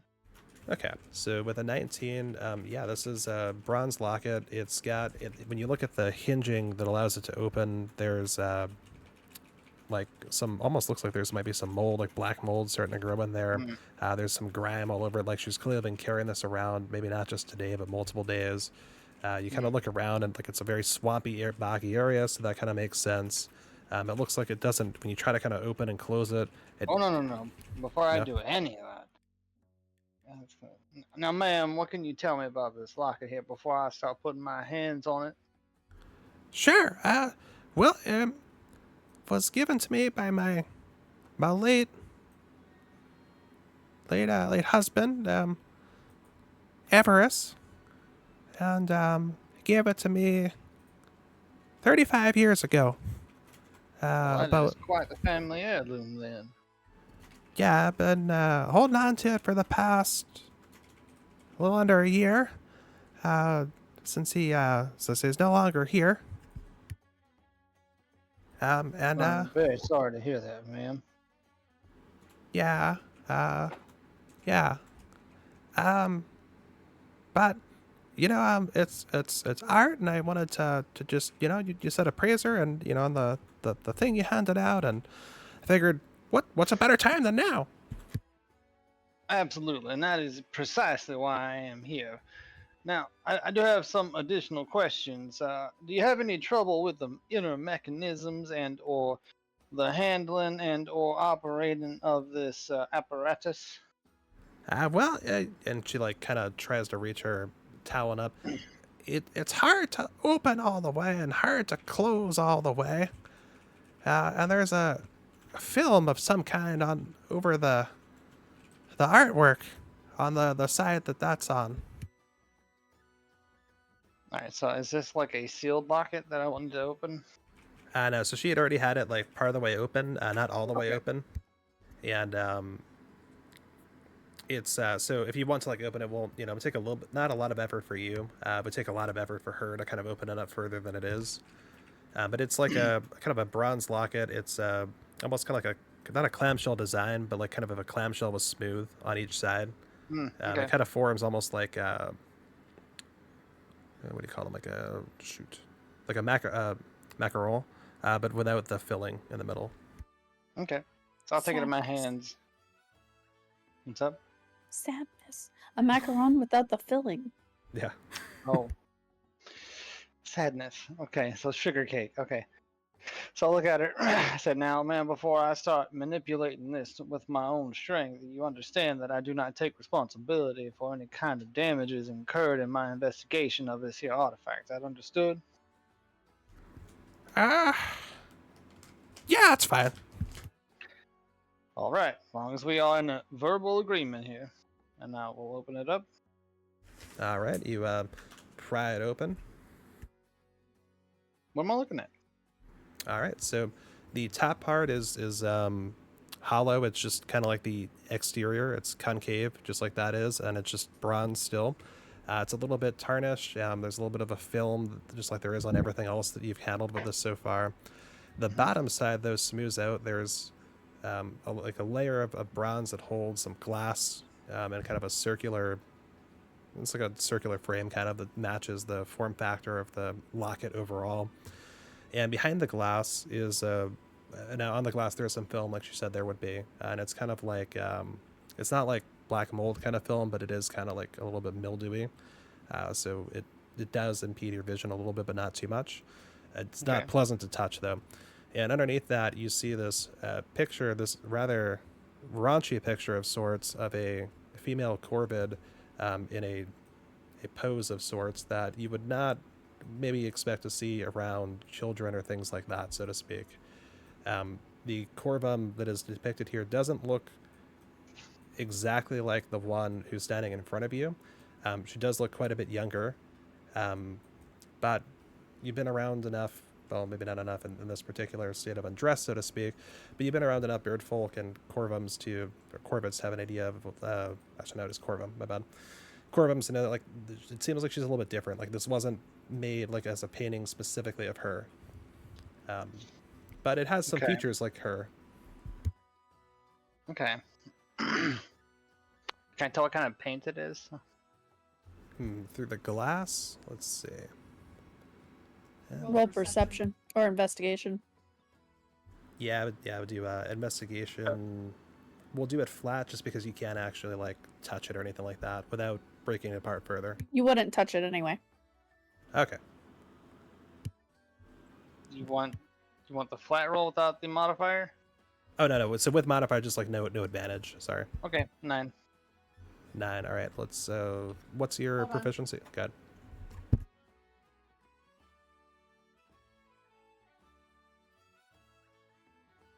I am proficient in investigation. If that was your question, was. Sorry. What was that? I am proficient in investigation. Is that what you're asking me? Yeah. I'm gonna. So you're +2 at the moment for proficiency, right?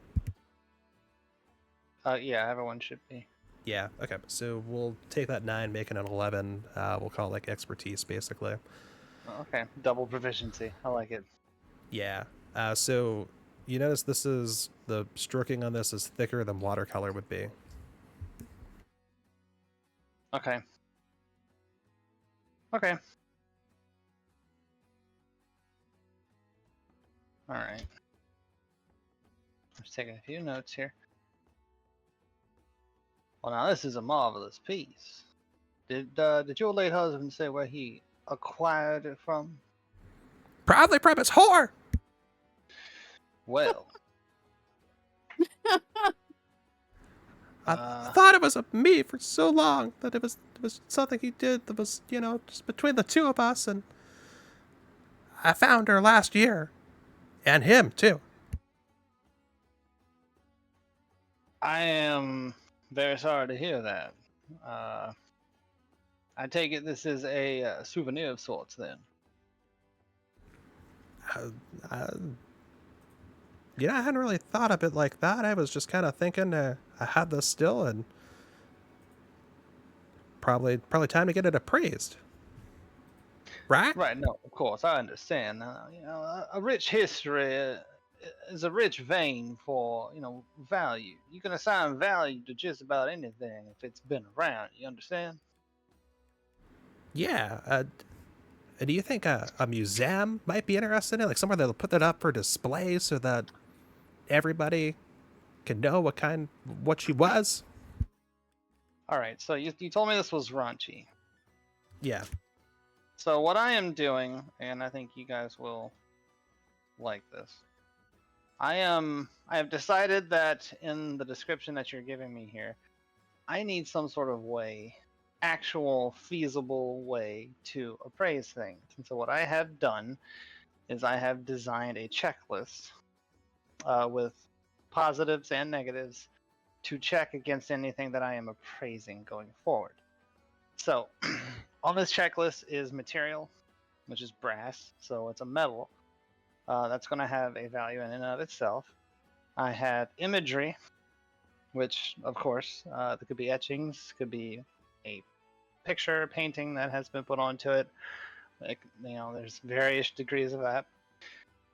There is whether or not there are glass and or precious metals present. I have a separate column for whether it is dirty, whether it is tarnished, whether it has organic mold, which this one does, and whether or not it is ambulatory, whether or not it can still function without duress to the object. And so, what I'm asking you about the raunchiness of this image, I'm adding as another tick here is presentability. Okay. Would I feasibly, knowing that art as I had said earlier, is presented to me with a lot of nudity, would I feasibly understand this image to be of an artistic raunchiness or of a we probably shouldn't open this locket in public? I'd say it's artistic. You probably, depending on how you handle, how a particular village or like culture handles children, I would probably keep it Yeah. away from them. You're looking at the bottom is kind of covered. It's kind of more of that like say older like 20s or earlier in modern times kind of aesthetic of Mm-hmm. kind of showing quite a bit. You do get up top a little bit more maybe than you would in something that's just teasing, and that's kind of what makes it more than just raunchy here. So that you wouldn't want to necessarily have it out specifically. But in an artistic setting, it's kind of it seems to be taken as a photograph that is trying to kind of accentuate an artistic viewpoint of that, if that makes sense. Sure. Okay. So what I'm looking at then is I'm giving it 2 points for brass, 2 for having an image, -1 for being dirty, -1 for being you said it was tarnished. I'm gonna count that as damaged. Yeah. It can't be cleaned, but organic molds -2. Glass, like glass glass is not particularly abundant. Even looking at this map, I don't see a lot of things that are glass. So glass is 2, imagery 3, and history 1, presentability 1. So this gives me a total 7 gold pieces. And do you know of any museums that might be willing to pay that? Well, madam, to be quite frank with you, I recommend that you have this cleaned by a professional, someone who has handled tarnished metals such as this. Brass is very famous for tarnishing under moist conditions, and seeing as, and I'll kind of gesture around me, we are in this environment, I would recommend that you keep it in a dry place before you can have it cleaned. Now, as far as a museum, maybe you might do better if you are looking to part with it, pawning it off for someone else to collect, or you could find someone who collects these kinds of things. Huh. She like looks around, looks at you in the locket for a second, looks at the other windows that are open, sees a fox in a trench coat. Hey, you! Yeah? You clean stuff?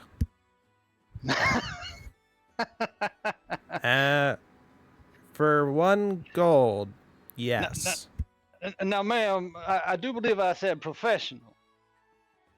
Wait, what are you saying here, Jasper? I'm saying that people who are professional generally have some sort of business moniker that denotes them as such. And I gesture towards my sketchbook of of business cards. How do you clean it then? She says. Now, I do have a little bit of experience of art restoration, but metal is a little bit above my pay grade. I'm afraid that I would do more harm than good. How about you might have better luck with a smith of some kind? Well, we don't have any of those around here in the Reach. Huh. Why don't you try passing it to your friend? All right. Zephyr will like bunch up his trench coat and like reach out his hand with his trench coat bunched around it so you can place it on that. And do you just want the gunk that's on it off of it? Will that be enough? Well, yeah, I'm just gonna do it. We'll talk about payment afterwards. He's gonna use precipitation to get as much of the mildew and mold and everything like that off of it. It shouldn't affect the tarnish, so like that's still gonna remain there. But everything else is going to kind of glide right off of it. And he's going to have it like hold it out over the window and like you'll just see like mold like drip and like kind of flow off of it into another ground about 4 or 5 feet, above where he's holding it. Here. And Zephyr's going to pass it back to you, Jasper, like gently so you can take it from his hands if you want. All right. What have you done to this thing? Just use prestidigitation straight up. So any soil that was on it is off. The tarnish that is there still, or like aging of the glass or brass, right? Like that's all there. Like anything that was caused from that. But the hinge magically now is clean. There's no film over the glass anymore. There's no sign of black mold or anything like that. It feels a lot nicer to hold. Well, as you can see, it is definitely has its shine returned to it. Unfortunately, the light has played a little bit of havoc on this image here. It's a bit faded, but that's all right. The image is still perfectly visible and presentable, in my humble opinion.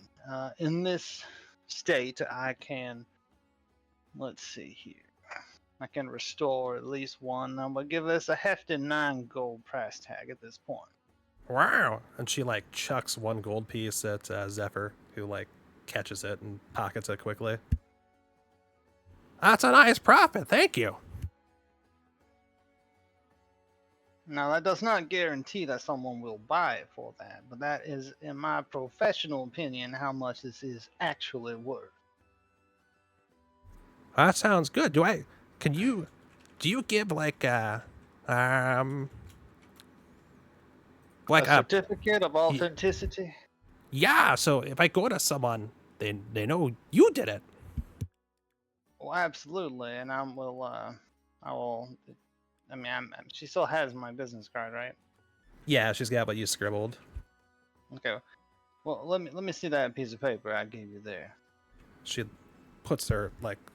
gets it out and holds it up with her one talon while she pushes the other talon on her cane and digs deeper into the mud. All right. Now we'll write on it the date of today. Jasper Honeybrook appraised, brass locket with accompanying tastefully nude image, slight tarnishing, fully functional hinge, 9 gold, with an approximation symbol next to it. Thank you. I'm going to tell my friends about you. I much appreciate that. It has been my absolute pleasure to assist you in this matter. Thank you. Jasper, aren't you supposed to get paid for doing your job? Well, no. You see, you do one for free to kind of get the word out. I mean, she literally said it out loud. Good. You got the idea, the mind for promotion too. Perfect. Yeah. She walks on off, and some others kind of keep standing on, looking by. And you see kind of a pretty good diversity in the crowd of bird folk and humble folk. You aren't seeing much in the way of servants, but you do see some hedge.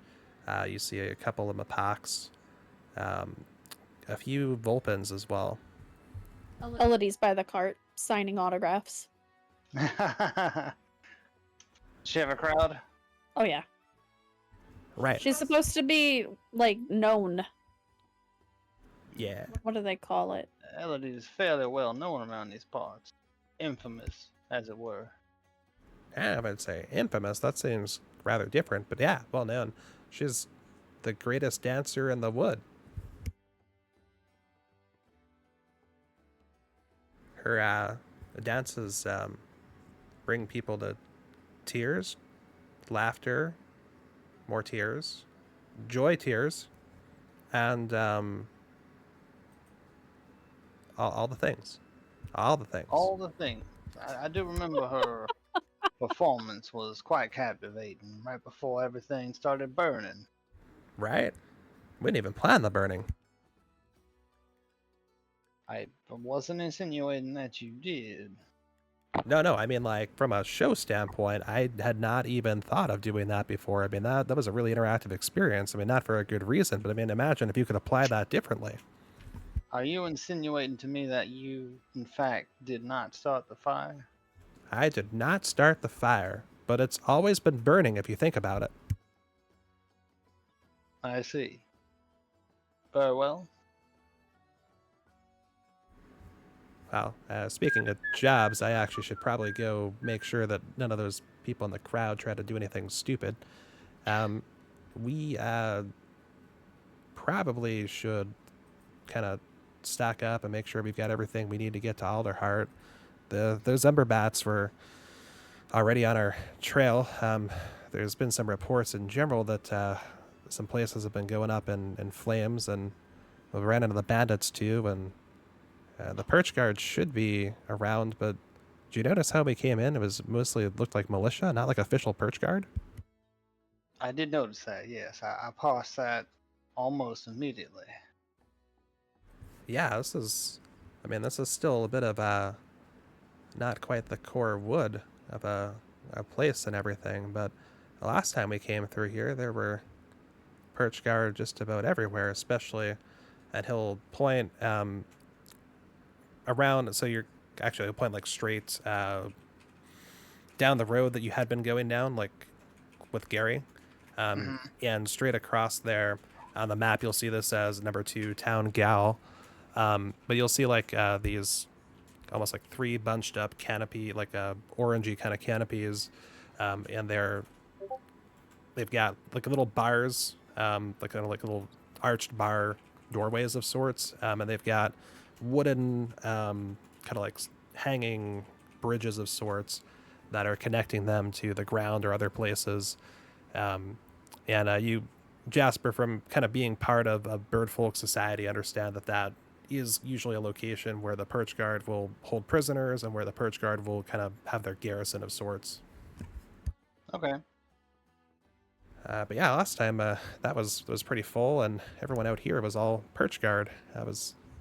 But now it seems like they're all kind of new. And when you look around, you'll see that some of them are kind of stumbling with their spears, and like they're still trying to learn how to walk in some of the armor they're wearing. Interesting. What need do you reckon they have for militaristic types in these parts? You remember the whole thing that led to the bird folk and the humble folk, having the armistice and so on and so forth, and the bandit coalition not been around for hundreds of years until recently it has reappeared. There's always stuff in the wood that's dangerous one way or another. We make houses of wood and trees. If a fire comes, we need help.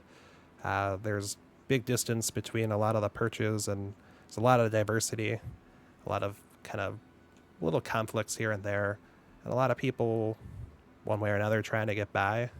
And without some kind of organized police force of sorts, which is kind of really how I think of the perch guard most of the time, it's hard to maintain order and make sure things work the way that I guess they're supposed to, and that creatures that kind of want to take a shortcut of sorts don't actually manage to do that.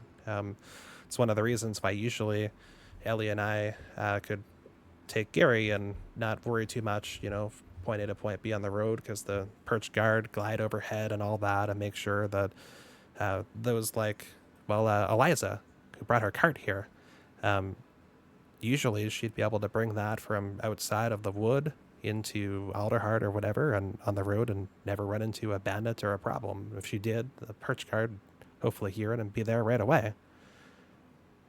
But with the things have been getting a little bit rough around here, and the perch guard seems to have been pulled from here to somewhere else, is my best guess. Right. All right. Suppose we should, reckon there's a general store around here? Looks like Elias has been trading with the local populace. She might have some new stuff from what she had in her cart. Like he checks his pockets again to make sure there's no more bugs in there. Last time I was here, it was a bit of a like a kind of a research station kind of town almost. They've got a bit of an odd inn in the southeast called the Wrangler's Rest. If that's something you're interested in for food, or if you don't want to stay in the cart, there's lodging there, or just people to talk to. There's a book bindery of all things, good place to go read up on stuff if you're interested in that. And they've also got an apothecary. And I don't know if you've heard too much about the Reach, but they're really big on slime ranching out here. So that's what that storage granary we passed. They've got food in there, and they've also got a lot of the slime that people ranch and collect and whatnot. And a lot of those slimes are really useful in like potions and tonics and stuff that people make. And like there's the local apothecary that helps with that. And there's a few of these tents right next to us, so right past the large crowd of that Elodie's got in front of her, where Eliza's set up, and some of those have got some like groceries, some food, whatever Eliza's got, but they usually don't have as much of a general store as you'd expect. So hopefully she can fill that for the I moment. see. I suppose we should have a look then. Yeah, I'll try to see if I can extract Elodie from her big fans and maybe see about getting that performance set up properly with the Wrangler's Rest tonight. Sounds like a plan. Excellent. He'll like nod and kind of walk. Yes, yes, I love you all. I'm so sorry, but for now I need to get settled in and visit the shops, and we can do more signings and meet and greets later, perhaps after the performance tonight. Yeah, absolutely. Just as the Elodie said, she'll be here performing tonight.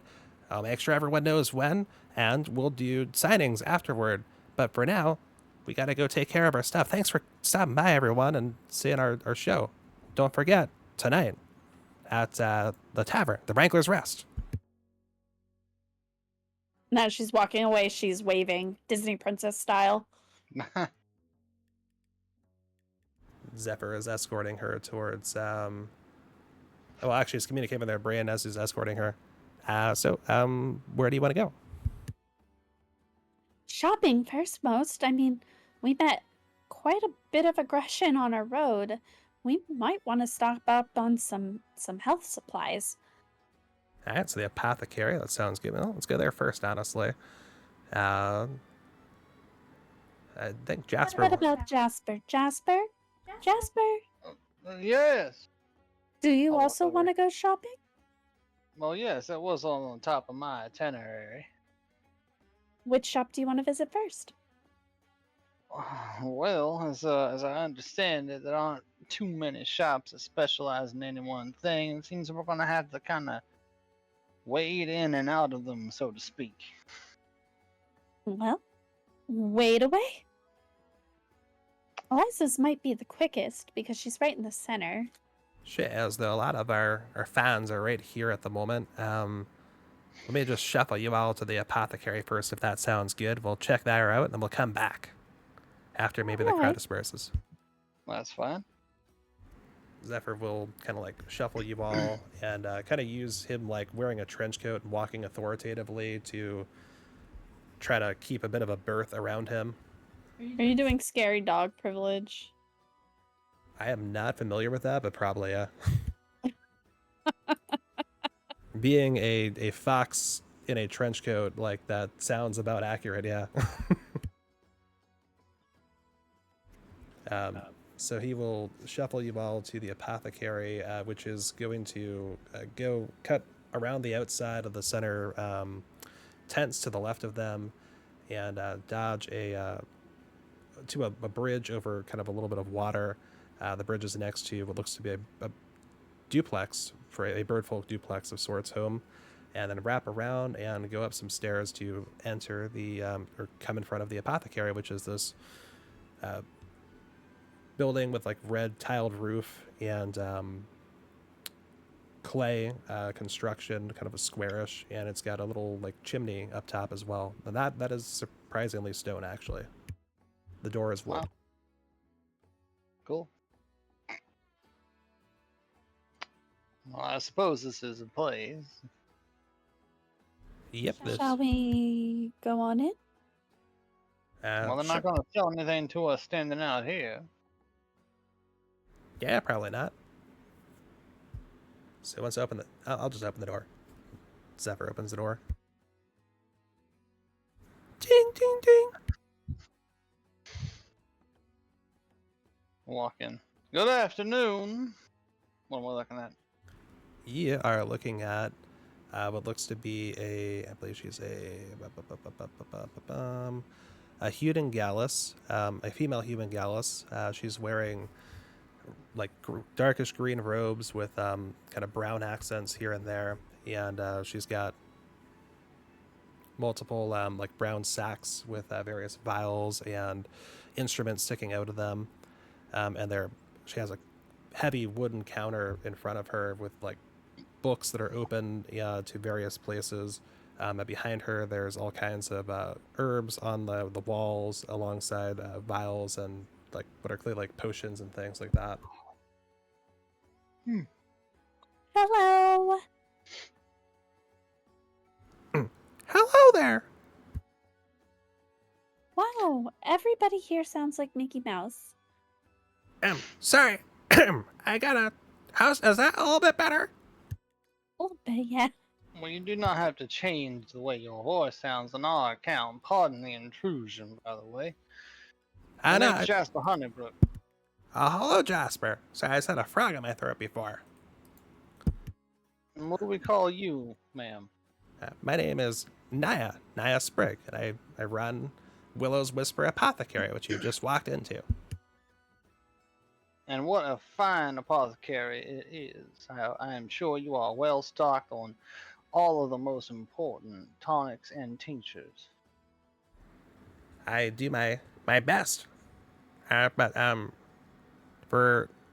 do want to let you know of the special that is today and every day, which is alongside being able to sell directly things that you can use if you should happen to find yourself in the swamp, or should you happen to find yourself in possession of important herbs or other materials that can help with making potions or other things you might need.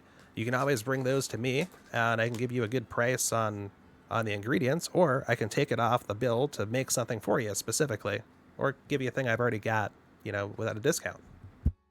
Interesting. Interesting. What about spiced moss? Spiced moss. Huh.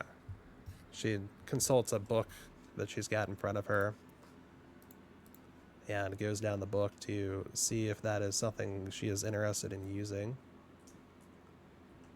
Spiced moss. I don't know if he was trying to sell it or he was looking for it. I mean, you're not going to find it because it's not a thing. How would you spice the moss in particular? I suppose some onion powder was used, maybe a dash of salt. So you literally just took moss from a tree and added literal spices to it. Spanish moss, specifically. But yeah. Wow, do you have it still? I could always experiment with it. I'll snap my finger like, you know, I sure don't. I probably should have remembered to keep it with me. This is a fruitless endeavor I have sent you on. I apologize for the wild goose chase. No pun intended. That's okay.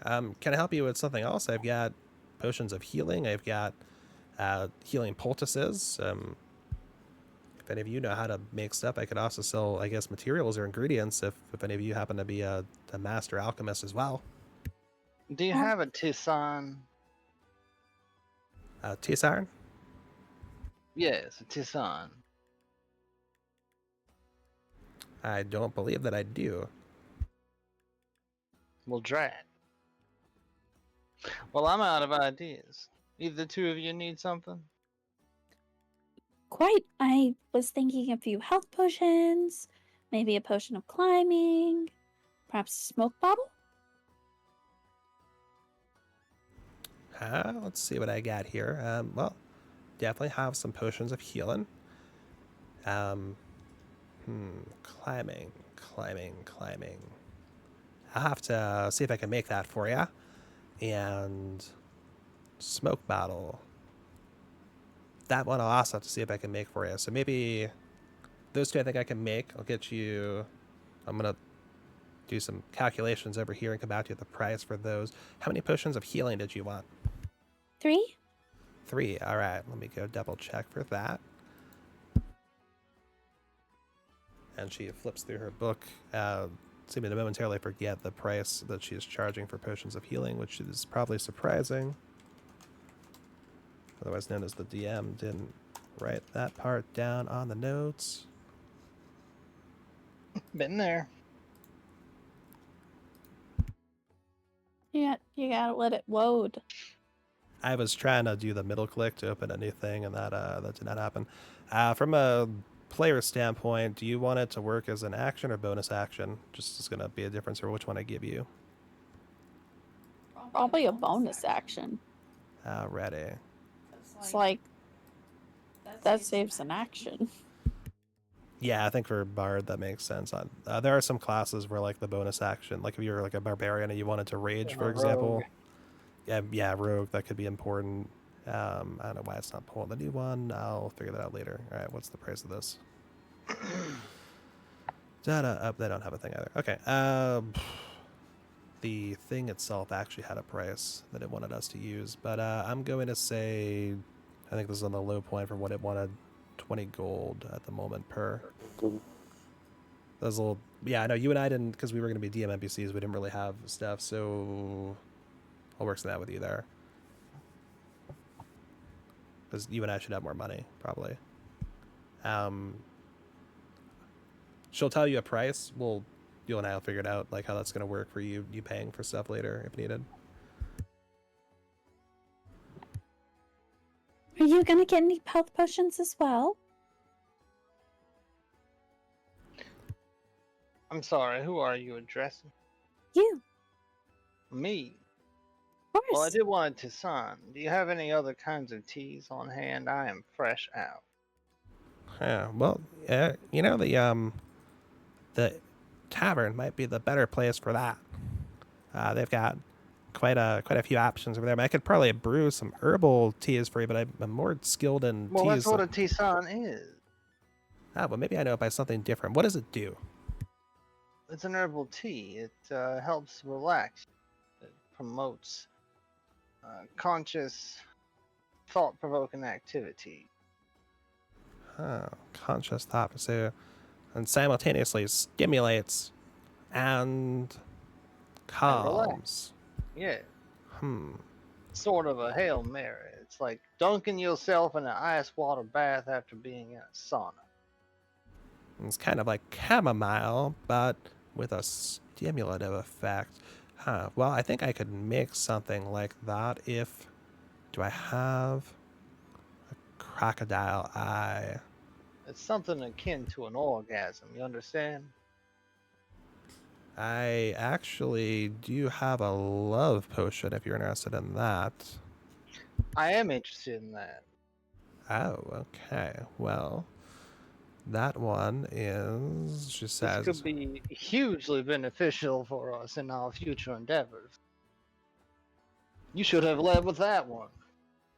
well, don't get many strikes through here these days. Yeah, well, right now what I've got, that potion of love would be about 400 gold. That is prohibitively expensive, pardon my appraisal. Well, it requires shifting, actually, 3 parts of shifting slime residue. Do you know much about the slimes? I do not, regrettably. No problem. Here to train people on kind of what the Reach does. So there's at least 3 major types of slimes. Shifting are some of the shiftiest of them, if that makes sense. Some of the hardest to get, and a lot of them are only seen in knocked in caverns. Got to go deep pretty much. Actually, you might see some notices up. There's a researcher that's been lost a few days that was supposed to have gone down there recently. But That's the most expensive of all the slime. The whole warehouse you probably passed to get here probably has more like caustic and the other ones, but probably not so much shifting. That's what makes it so, well, sticky is the other thing. But shifting is the hardest. But it literally does like shift, like in its composition. Interesting. Shifting slime. You mentioned something about someone being missing. Yeah, there is a researcher. Her name is. I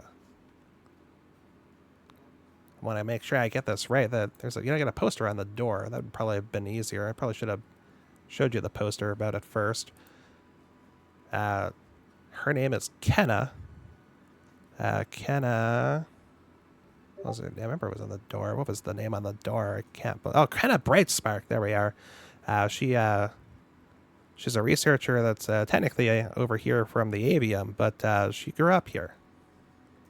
But she went down to the Macton Caverns, is what we all understand, and it's been quite a bit since she's been back. A bit too long, we imagine.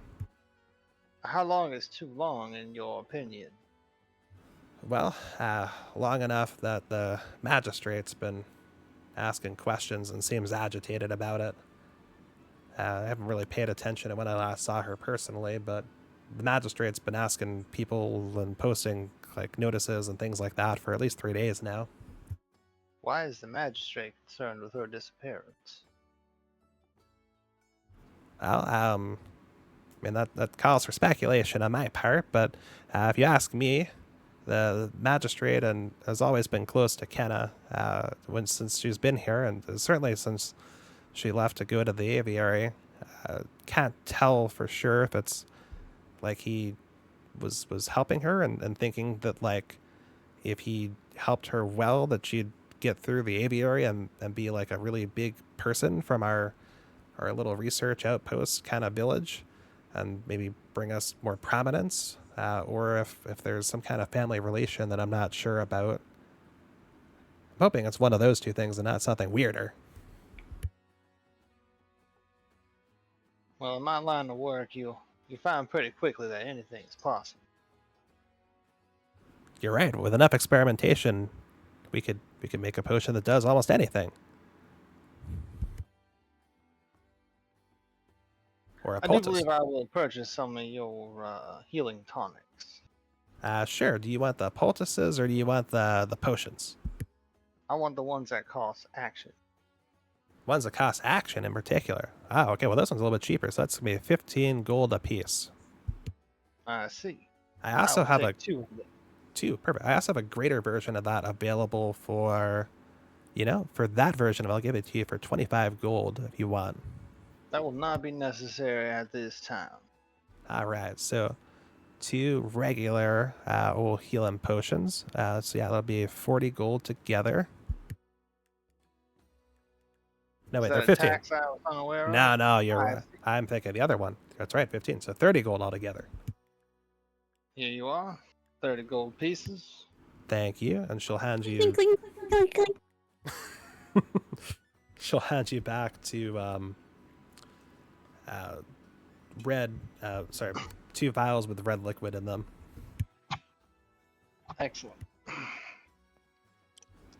And then we had the request for 3 of the newer model of the potion, which I'll work on for you. You've already handed it. Oh, good. Here you are. Boom, boom, boom, boom. That was for Elodie. Just go ahead and put the 3 2024 edition healing potions in there. It just has potion of healing. Does it I not see. say like 2024? No, I see No. two that say potion of healing. One says legacy. Okay, the one that doesn't say legacy. So, Jasper, you want the one that says legacy. Elodie, you want the one that does not say legacy.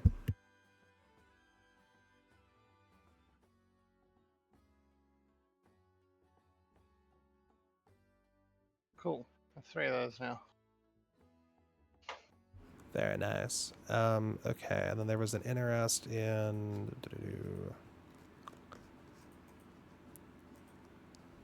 out of RP quickly. Were there any other things from here we were interested in? I know I've got a list in here. Do we want to go through the list that was provided? Yeah, actually, that would be hugely helpful. Okay, awesome. So, potion of climbing. Let me see what I can do for that. Because that's not in this thing's list, but it allows me to pull for more than just that. But I haven't looked. Above table. Are we wanting to go try to save that researcher? So that depends on what we want to do, right? Do you want to stick to the script with the main quest, or? Oh, I'm totally fine going off script.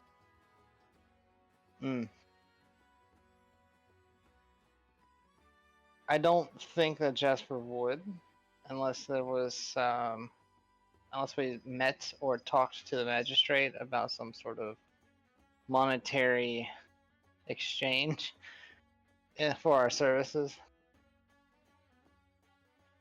I'm inclined to agree about monetary persuasion because it would be delaying the caravan from going to its next stop. So, you know, money is always good. We like money. We're money motivated. Yep. Also, I came up with a couple of names. Whiskers Okay. and Wingspan, The Hoot and Howl, Moonlight Minstrels, Wandering Whimsies, or Forced Follies. Huh. I like Hoot and Howl. Yeah, Hoot and Howl's good. Hoot and Howl. Sold. Hoot and Howl! Wow, that didn't come through. That was halfway to Howard Dean. God damn. Did you stub your toe there, Zephyr? I You did gotta actually. watch out for them end tables. They are mighty fierce. They've got some real mahogany in here. It's wild. Yeah, the very bottoms of them are carved to look like lion paws. Ah. Very lumpy and sharp like. You want to avoid those with your feet at all costs. I don't know where this voice came from. Just the idea of getting lumpy just gets you motivated. You're ready to. Really turns my engine core. Zephyr's gonna like just inch a little bit closer to Elodie and like just gently back her away from Jasper. Relax, lumpy and disfigured.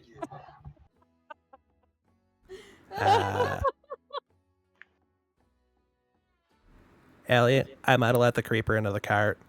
You might have, yeah. I'm sorry, Ellie. I apologize for the shopping experience. Boo-doo-boo-boo. For climbing, we'll call that another common potion. It is a white potion. Yeah, so it should be common. So we'll say that's... they only have a 2014 edition for that in here, so that's one action to consume, just to make life easy. So we'll call that 15 gold as well, which I'm going to give you an allocation of 100, which you've used 60 of. Like 100 on top of what you already had in there.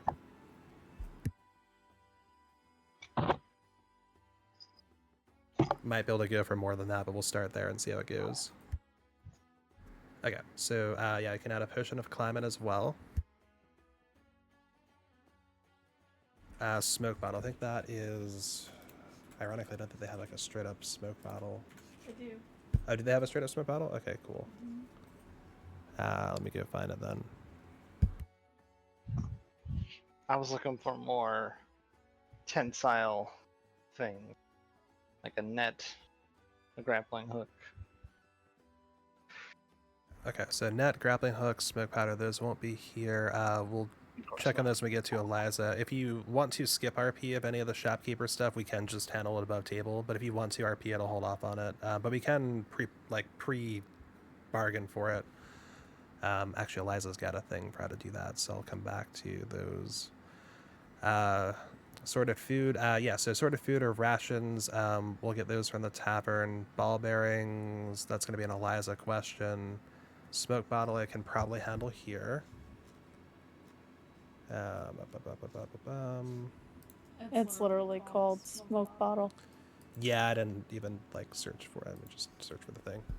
I was looking to see if there was a new rule 1 in particular.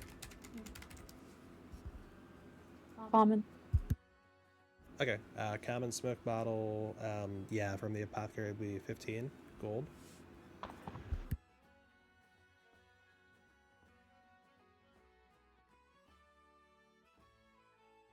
She's a whack whack.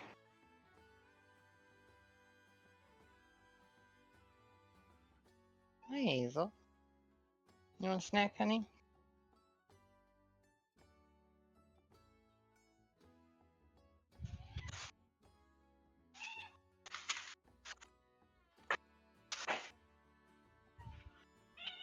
Yes. Yes. Uh-huh.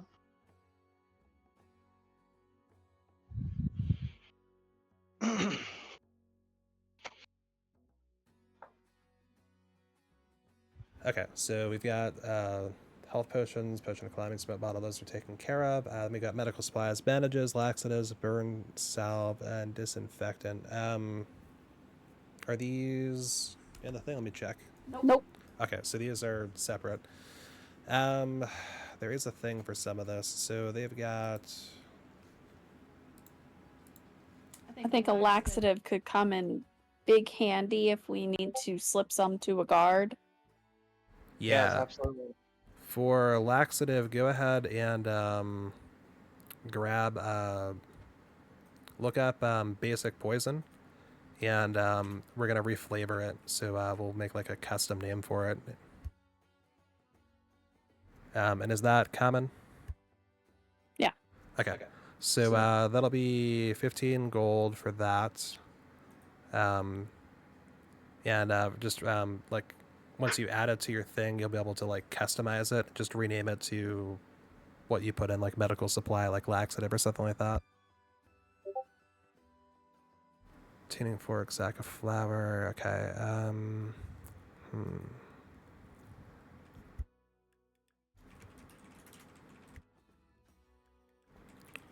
We'll say tuning fork will be, put that in Eliza's category. Sack of flour. You should be able to get that from the tavern. That shouldn't be a problem. Okay, bandages. There is actually a healing poultice that they sell. It functions identically to a healing potion. It's just a different flavor of it. So I'll let you for bandages if you want to do that. Bandages, I think, would be more inclined to help stabilize, wouldn't it? Isn't that how bandages work? Is this somebody who's not a healer that Right. allows them to stabilize? Yes, there's a medical kit. Let me go find that. Yeah, there you go.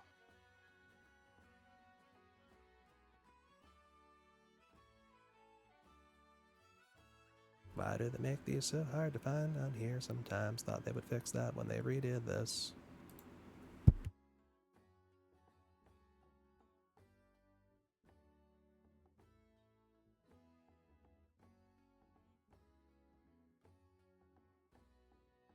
Healer's kit, that's why. Okay, so they do have a 2024 version of that. What's the difference? Healer's kit has 10 uses. Utilize the action to expend one of its uses to stabilize an unconscious creature to 0 hit points without needing to make a wisdom medicine check.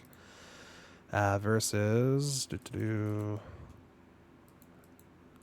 exact same thing, except they didn't make a point about the utilize action. Okay, so the new rules, for anyone who doesn't know on that front, kind of do some of the stuff where they really focus on like when you like you have that large list of actions that are like underneath your character that you can take as your action that aren't like attacking or things like that. They do a much better job in the 2024 edition of like calling out like, hey, you use the utilize action for that or so on and so forth. So they just updated to make it sure. So yeah, healer's kit is what it's called. That is 5 gold, and that'll have each one of those has 10 uses on it. I think I'm happy if you're okay with it using the healer's kit generally for the burn salve and disinfectant. Sure.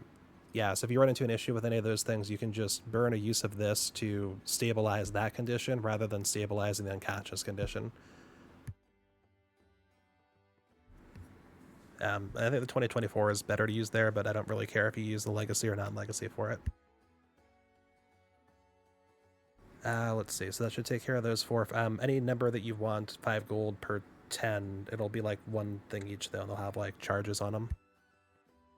Okay, so that should take care of all the apothecary stuff. Do you want to RP anything else with the apothecary? No. All right. Well, thank you very much. Here's all your potions. Have a great day and come back if you need anything else. Come see me perform tonight. Oh, you betcha. I won't miss it for the world. I've heard great the great last time you were was amazing. Then they'll walk out. Have a pleasant evening. He says after the door shuts. Oh, And he did you turn your head like 180 degrees around to like say that to the door as it closes? yes. I That's, had my eyes closed, so I couldn't tell. So I was like, ching, ching, ching, and I'm like, oh, okay. that is great, honestly. All right. I don't have any requests on here from the book bindery, but do either of you have any interest in stopping at the book bindery? There is a rope and like wood bridge that connects from where you're at to where that is across some like swampy water. No. Not at the very moment. Yeah, that's fine. We don't have to go everywhere right now or at all. Don't worry about it. Okay, so also connected on that pathway is the Wrangler's Rest Inn. If you'd like to stop there for your what do you call it? The You may flower. want to get set up. What was that? You may want to get set up. Or is that something you want to tackle later? Yeah, it's still early enough in the day. I think we can hold off on that for now. Okay. But yeah, so we could stop at the inn next, or we could go to what's her name's? Eliza's. There we are. Let's go to Eliza's cart. Okay. So you backtrack the way you came, and you see that the main like square is kind of cleared out a bit. Seems like people have gone back to whatever it is they're doing for the day, be that the logistics of making sure that all the slime that's coming in gets stored appropriately, or be that actively going out and slime ranching themselves, or working on research, or so on and so forth. Eliza is standing in front of her cart. She seems to be counting gold, and looks like there's, like when you saw her cart, and it like there was a lot of stuff that was yanked out of it from the bandits, and it was looking a bit of a mess. It's now looking a lot more put together and a lot better stock than it was when you last saw it. Cool. Eliza. Yeah, you're back. What can I do for you? Let me just say, it is so great to see that you are back in your home territory and just absolutely slaying, girl. Thank you. Though those bandits got away with a little bit more of my stuff than I hoped. Well, that I is would- unfortunate news, however, it is fortuitous that you have escaped relatively unscathed. True, thanks to you guys. I hoped that there would be more here to buy, but apparently there's something going on with the slime and the ranching and the woods, and so they're a little bit short stocked on what they can make. We're trying to make the best of it, though. What can I do for you? Well, you see, I am in the market for several goods that I assure you, with the utmost degree, have nothing to do with one another. All right. I'm looking for a net, a grappling hook, a tuning fork, and a sack of flour. Can you help me out? 1, 2. Roll 46s. Okay. You see her diving into her bag and shuffling around.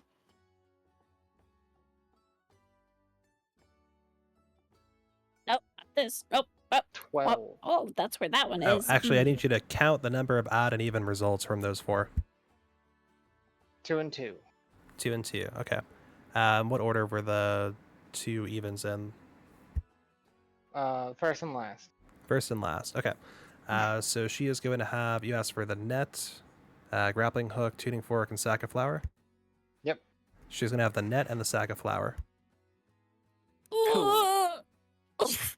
All right. Here's your sack of flour. Well, alright, that's a bit larger than I was expecting. I was sort of going for a more portable option. Oh, well, if you want me to just measure out a little bit. Half a pound would suffice sufficiently. I guess I can open it.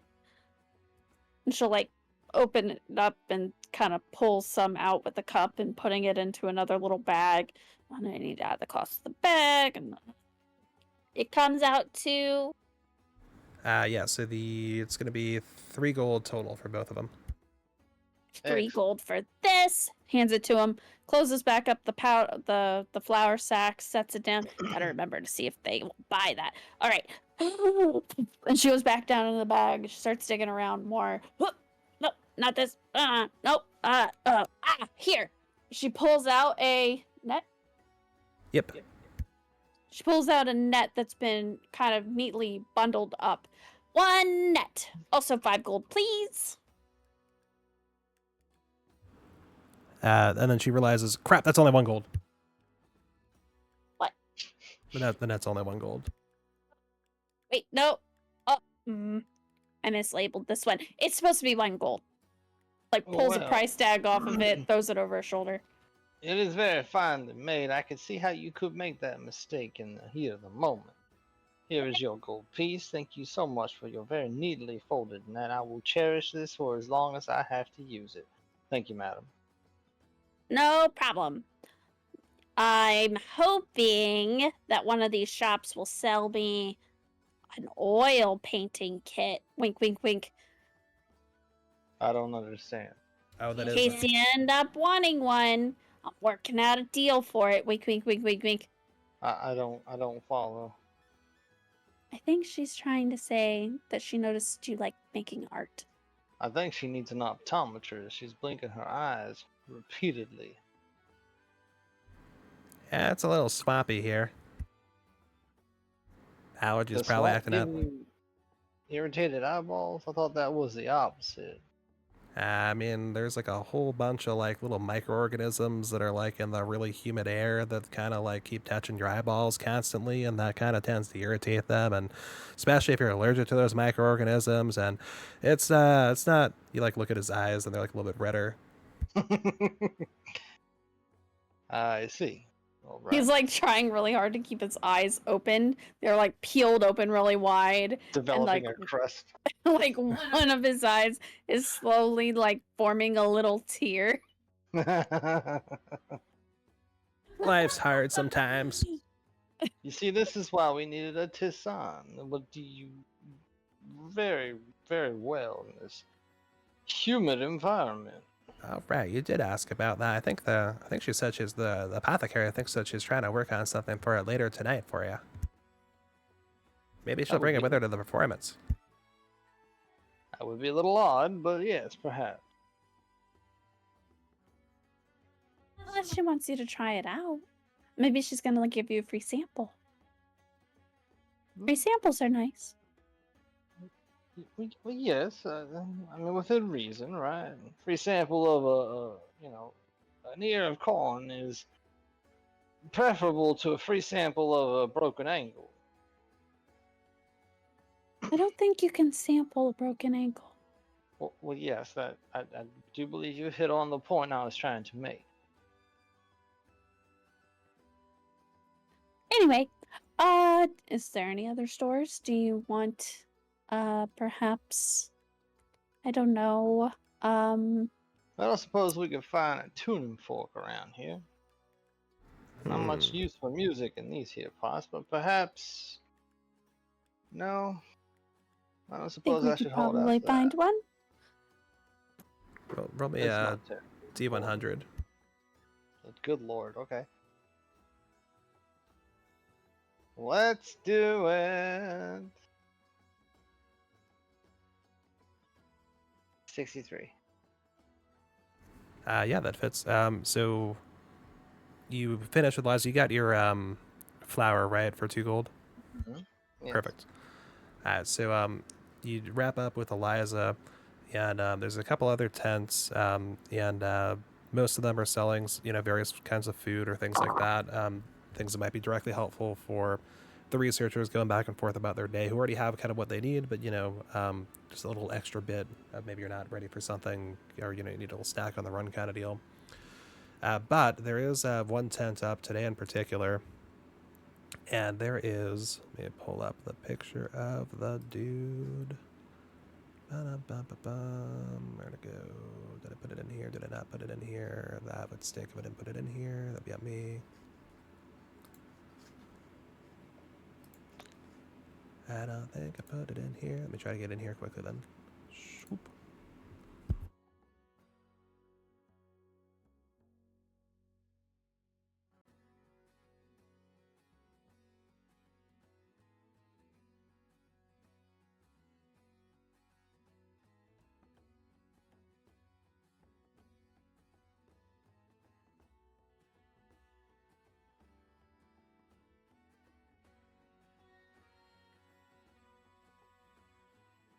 So you see one of the tents is run by a Vulpin who's wearing a hat, like almost like a safari style hat and like kind of a strong adventuring outfit set up.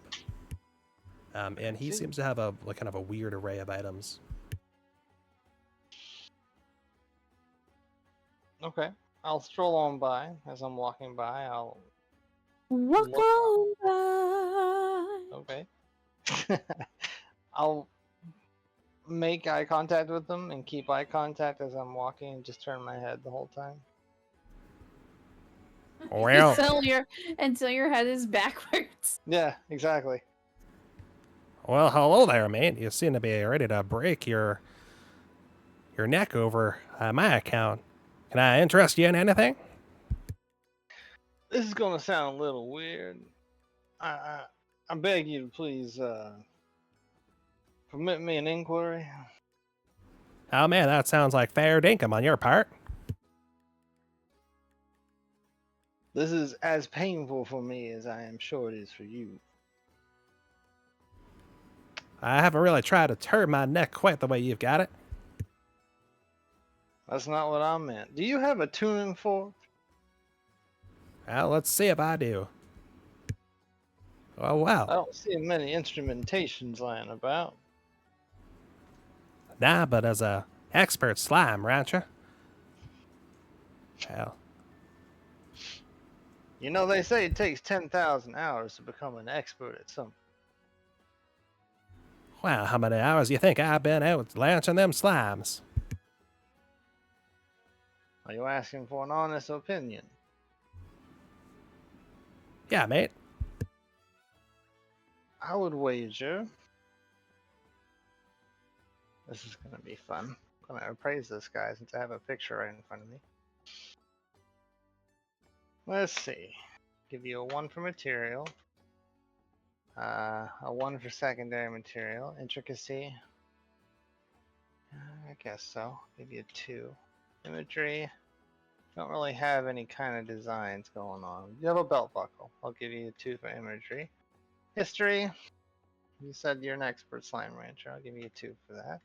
Presentability. Yeah, your fur is pretty clean. Your clothes maybe not, but that's alright. I'll give you a 2. Undamaged. Well, can't say that. Sorry, you get a 0. Documentation. Does he have any sort of like shop sign or anything around him? I wouldn't say any kind of sign. He's he's got a yellow kind of canvas tent above him, but he's got just kind of a really weird assortment of items in front of him. He's got some kind of like wood design piece. He's got a couple of caltrops randomly. I'm looking for something that says his name.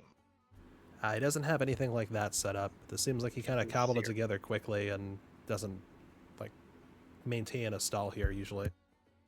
Okay. I'll give him a 5 on the presence of organics and a 0 to clean. 1, 2, 4, 6, 8, 10, 15. Okay. I appraise him at 15 gold pieces. Which, you know, doesn't mean anything. But let's see here. I would wager you spent at least 500 hours. Well, man, I'd reckon you're about right. At least about that. I grin at him. So, tuning fork, May look in here, right over there. Yes, I intend to consume some violins, and a tuning fork would be just the tool I'm looking for. Hang on a minute, mate. You want to consume a violin, and Yeah, you want to. You think you're gonna use a tuning fork to eat a violin? How's that's what they're there for. I don't believe no. Fair dinkum, mate. Who might argue? He starts shuffling around something behind the little table he's got set up. Seems like he's going through a couple of crates.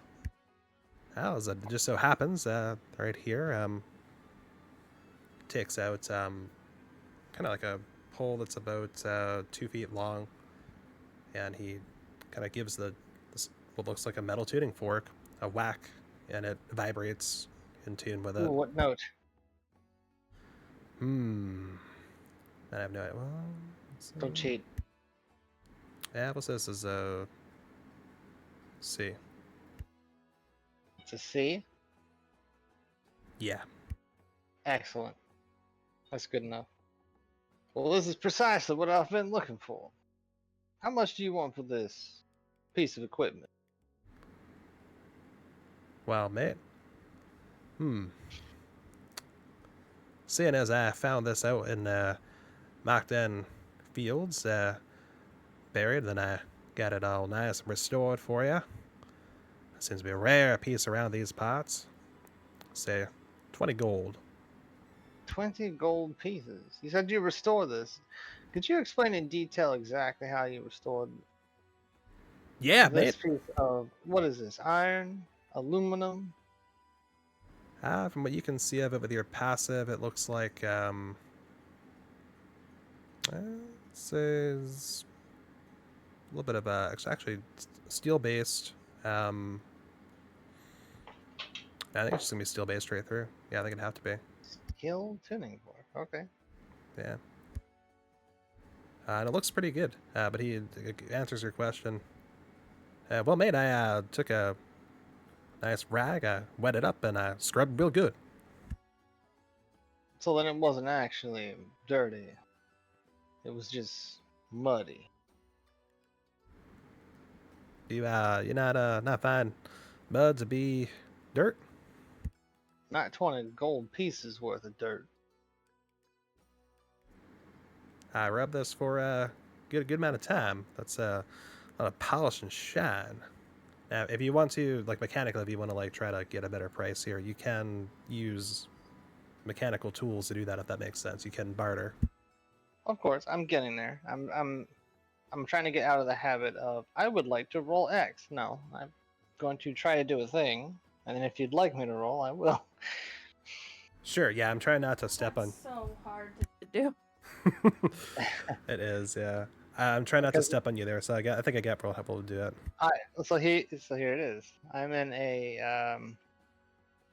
very not precarious. I am in a advantageous position as your DM. I know this trick, and so what I'm doing is I'm pushing to see how far you'll let me go before you make me roll. Because sometimes y'all just give me stuff, and I'm like, excellent, that worked wonderfully. Yeah, some things make sense to do that with, honestly. So at this point, he's going to kind of, steal himself. And, well, man, I don't think you'll find another one of these up in the Reach. So you want it for 20 I have gold? no doubt the rarity of this item, particularly in this region. You are absolutely correct. I have a bit of a history with appraisal of items. This is steel, of course, that makes it a bit more rare. It is clean, however, from your very description of it, I could have just left it out in the rain, it would have been just as clean. How about 15 pieces? All right, get him roll persuasion for me. Okay. Piss. It's an 8. Well, made a good case, but the rain doesn't do the scrub a dub I'm doing here, especially not from these elite hands. So, mate, I think it's worth more than that. You're right. Where are all my manners? 16. Roll persuasion with disadvantage. Okay.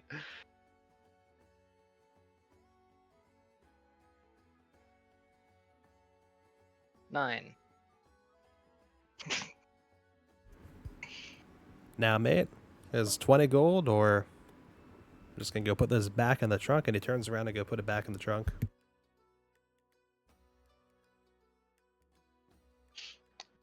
You know, you seem like an agreeable sort of character. How about a barter? A trade, if you will. All right, mate, what you thinking? Have you ever had a portrait done? He droops his head. Well, mate, I got one right over here, actually. He goes to a different trunk and pulls about a 4 foot by 1.5 foot painting and holds it up. It's Like a framed. very skinny painting. It is, yeah, I was thinking about that. Yeah, it's good. It's by the right aspect ratio. I crap this. And he basically holds up what you see in front of you. It's a little bit cropped in as, framed in glass. It's got a nice kind of like bronze frame around it. I see. Well, I bid you good day, sir. Well, likewise, if there is something else you can barter, I do have quite a few items here that, well, I'll see you around, I guess. Till then. Indeed. I'll walk away. All right. Elodie, you also would have seen this figure. If you have any interest in anything he's got, just let us know.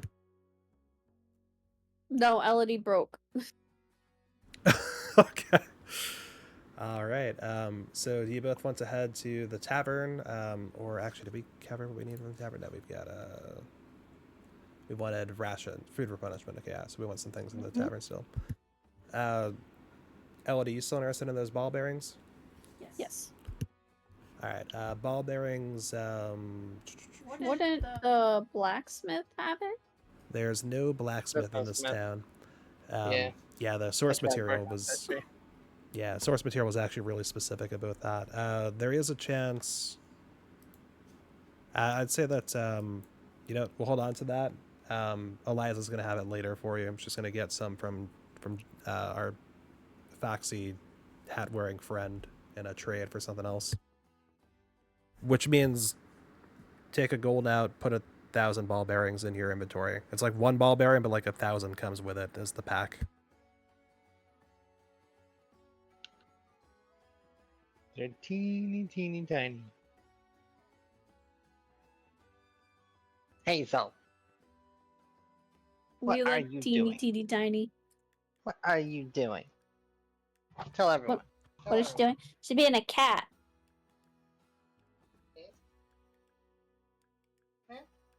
Meow. Aww. Aww. She squeaked. She's squeak cat. All right. So then I guess we're gonna walk up to the tavern. What does this tavern look like? Yeah, so so you'll walk southeast through the town. You'll go past the central area, and you'll see a large tree, kind of like, so it's up in the tree. There's actually a large number of swampy kind of canopies hanging down, very mossy, and kind of in between those canopies, kind of almost built into and around them, you see large wooden platforms that act kind of like decks, and there are some stairs built into the tree trunks that lead up to it. And you'll see a kind of red, almost orangish clay that's wrapped around in little cylinders and a couple of entrance points.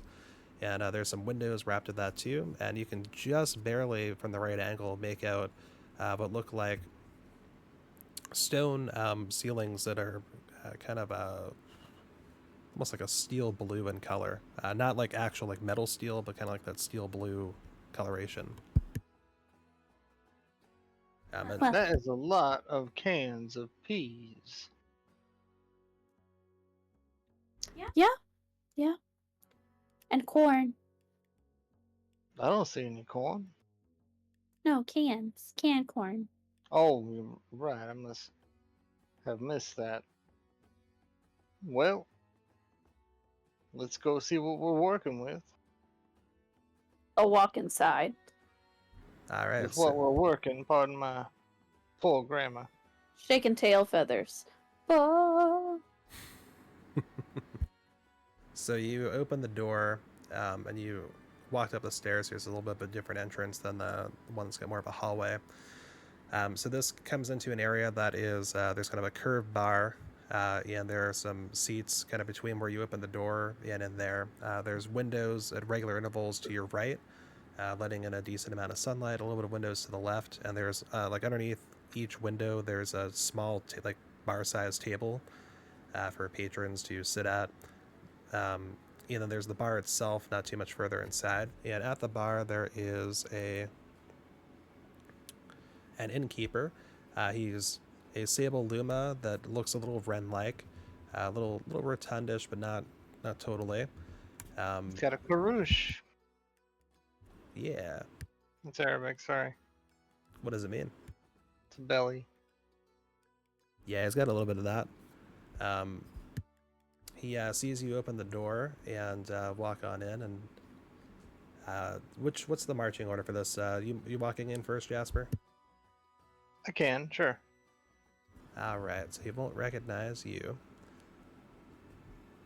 Good afternoon, No. sir. Okay, well. Elodie! Oh, it's so nice to see you back here. And So good to be back. oh, we definitely missed you here. It's been quite a few months, and they're all looking forward to the show tonight. Of course. You know I always save my best shows for you. Oh, shucks, you know how much we appreciate it here, especially with all the. He kind of motions you closer to the bar. I come in closer. Well, I might be ready to make a fool of myself here, but academic folk that we got up in here from the aviary. You from the aviary? I can't say as I am. I have spent some time there, but I do not reside there currently. Ah, well, most of them that are here don't quite reside. Well, I guess they're on a mission or whatever, so on and so forth. But hell, yeah, you know, the highbrow crowd here that you always do so well with, too. Well, you know, music is a universal language. Ah, that and your dance. Well, we think we've got everything ready in the room next door, the stage and everything. Zephyr, you want to go check things out, make sure they're up to snuff? Sure, Endo. And he'll scurry off. We actually need to do a little bit of purchasing from you, too. See, we have run through quite a bit of our rations to get back to the main city. So, do you think maybe you could sell me just a few? Perhaps at a good price? Ah, absolutely. A good price. Well, depends on what kind of price you're looking for and how much you're looking for. I might be able to make something happen. Mechanically, Elodie, go ahead and roll persuasion for me with advantage based on your history with this NPC and their disposition towards you. Those are both horrible. So, Wow. I'm gonna add my d4. 12. 12. All right, let's see. Yeah, we'll Yeah, say so- that's a DC 10, so we'll take it. That If I didn't have an advantage, I would have rolled a 1. I saw that. Man, oh man. Yeah, I was getting used to the food. I have +4 to persuasion. The dice hate me today. Yeah, I'm having some of the same luck. D&D Beyond giveth and taketh away. Man, oh man. Yeah, so at least it wasn't succeeding all the saving throws today. That was nice. Well, yeah, Ellie. Let's see. I got peas, corn, cream corn. Got some wheat. You looking to? You gonna be doing the cooking, or you want some like pre-cooked stuff that you can just grab and go? A little of each. Ah, that sounds good. Here's well, how many you got traveling with you right now? About 4 of us. About 4. All right. So, here. It's about 40 meals worth in here. So mechanically, that'll be 4 sets of rations, which are 10 apiece. Or it's not 10 gold; it's 10 rations in each, like 10 charges of rations in each. For you and for what you're doing here tonight. For us, 1 gold for all that. Thank you so much. No problem. If you toss the gold piece on the counter or anything like that, he'll pick it up and No, it- she'll hand it to him and give his hand a little squeeze. he blushes. Well, thank you. I apologize for what's about to happen next, though. And after she lets go of his hand, he takes the gold piece and puts it in like the front tip part of his beak and like gnaws like one kind of clamp on it. And the gold piece doesn't move or anything. It's all fine. And he puts it in his pocket. You're not supposed to eat them. I understand that a lot of our aviary brothers have to consume stones in order to digest properly, but I don't recommend doing that with cornage. See, it's not down my throat yet.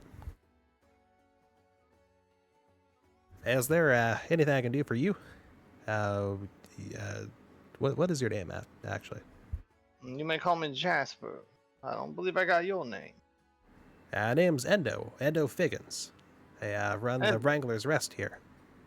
It is a pleasure to meet you, Endo. I am mighty thirsty, Endo. I don't suppose you have some sort of special going currently. Yeah, well, always some kind of special. You, yeah, do you, let's see.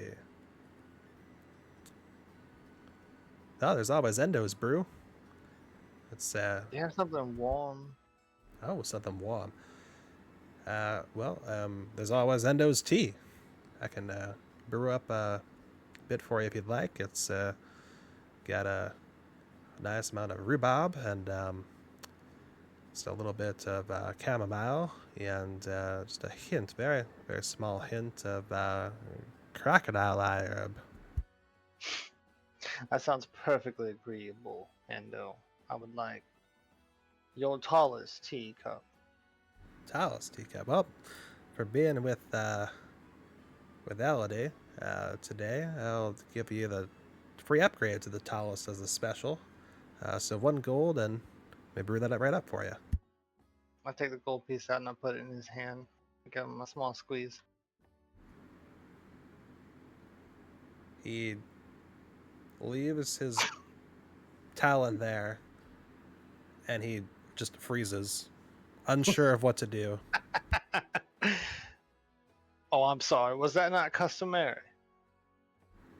Not in this part of the wood. I don't think. You see, my observance of the previous transaction included a hand squeeze. I thought that this was par for the course. I apologize for any misunderstanding I might have caused. Yeah, no problem. It was all good, and Endo's Wrangler's Rest away. I may go get Did your. I squeeze you too hard? No, it was just you caused me to rethink parts of my life at this point. I am. I see. He's like shaken. Like he's Really? being very honest that he is rethinking his life because he is thinking through. He's understanding that there really is nothing different that you did than what Elodie did. He's just like realizing the implications of what that means, and he's like, oh boy. So he's still processing that as he's making your tea. Wait, I must have an idiom for this kind of thing. When the wind's at your back, don't question it. Just spread your wing.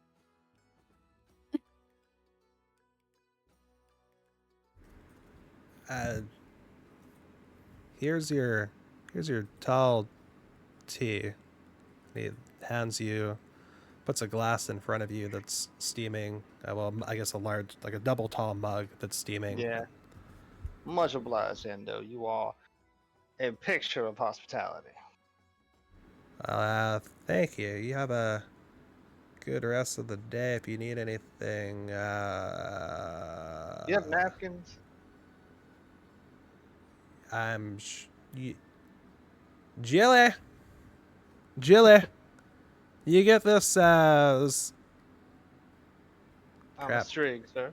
This Strig, some napkins. Sure, I do. Thanks. She'll bring you your napkins right up. Much obliged. I'm gonna scribble this on a napkin.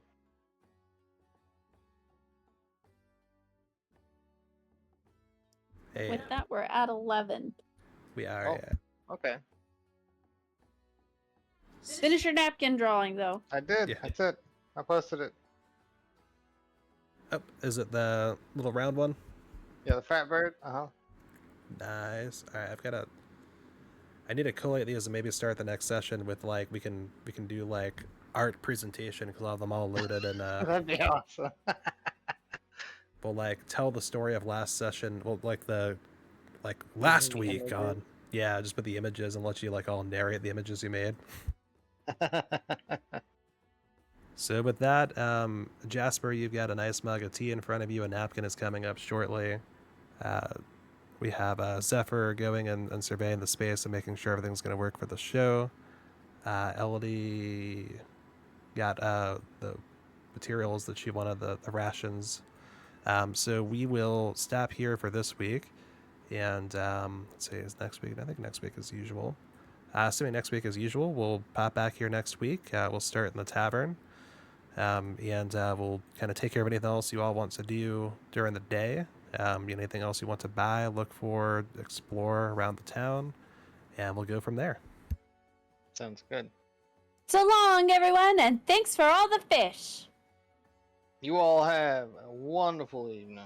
And if it's not evening for you, then just pretend like it is so this makes sense. And remember, every feather in the nest counts when winter's at your door. This has been Jasper Honeybrook, signing off. Have a good night, everyone.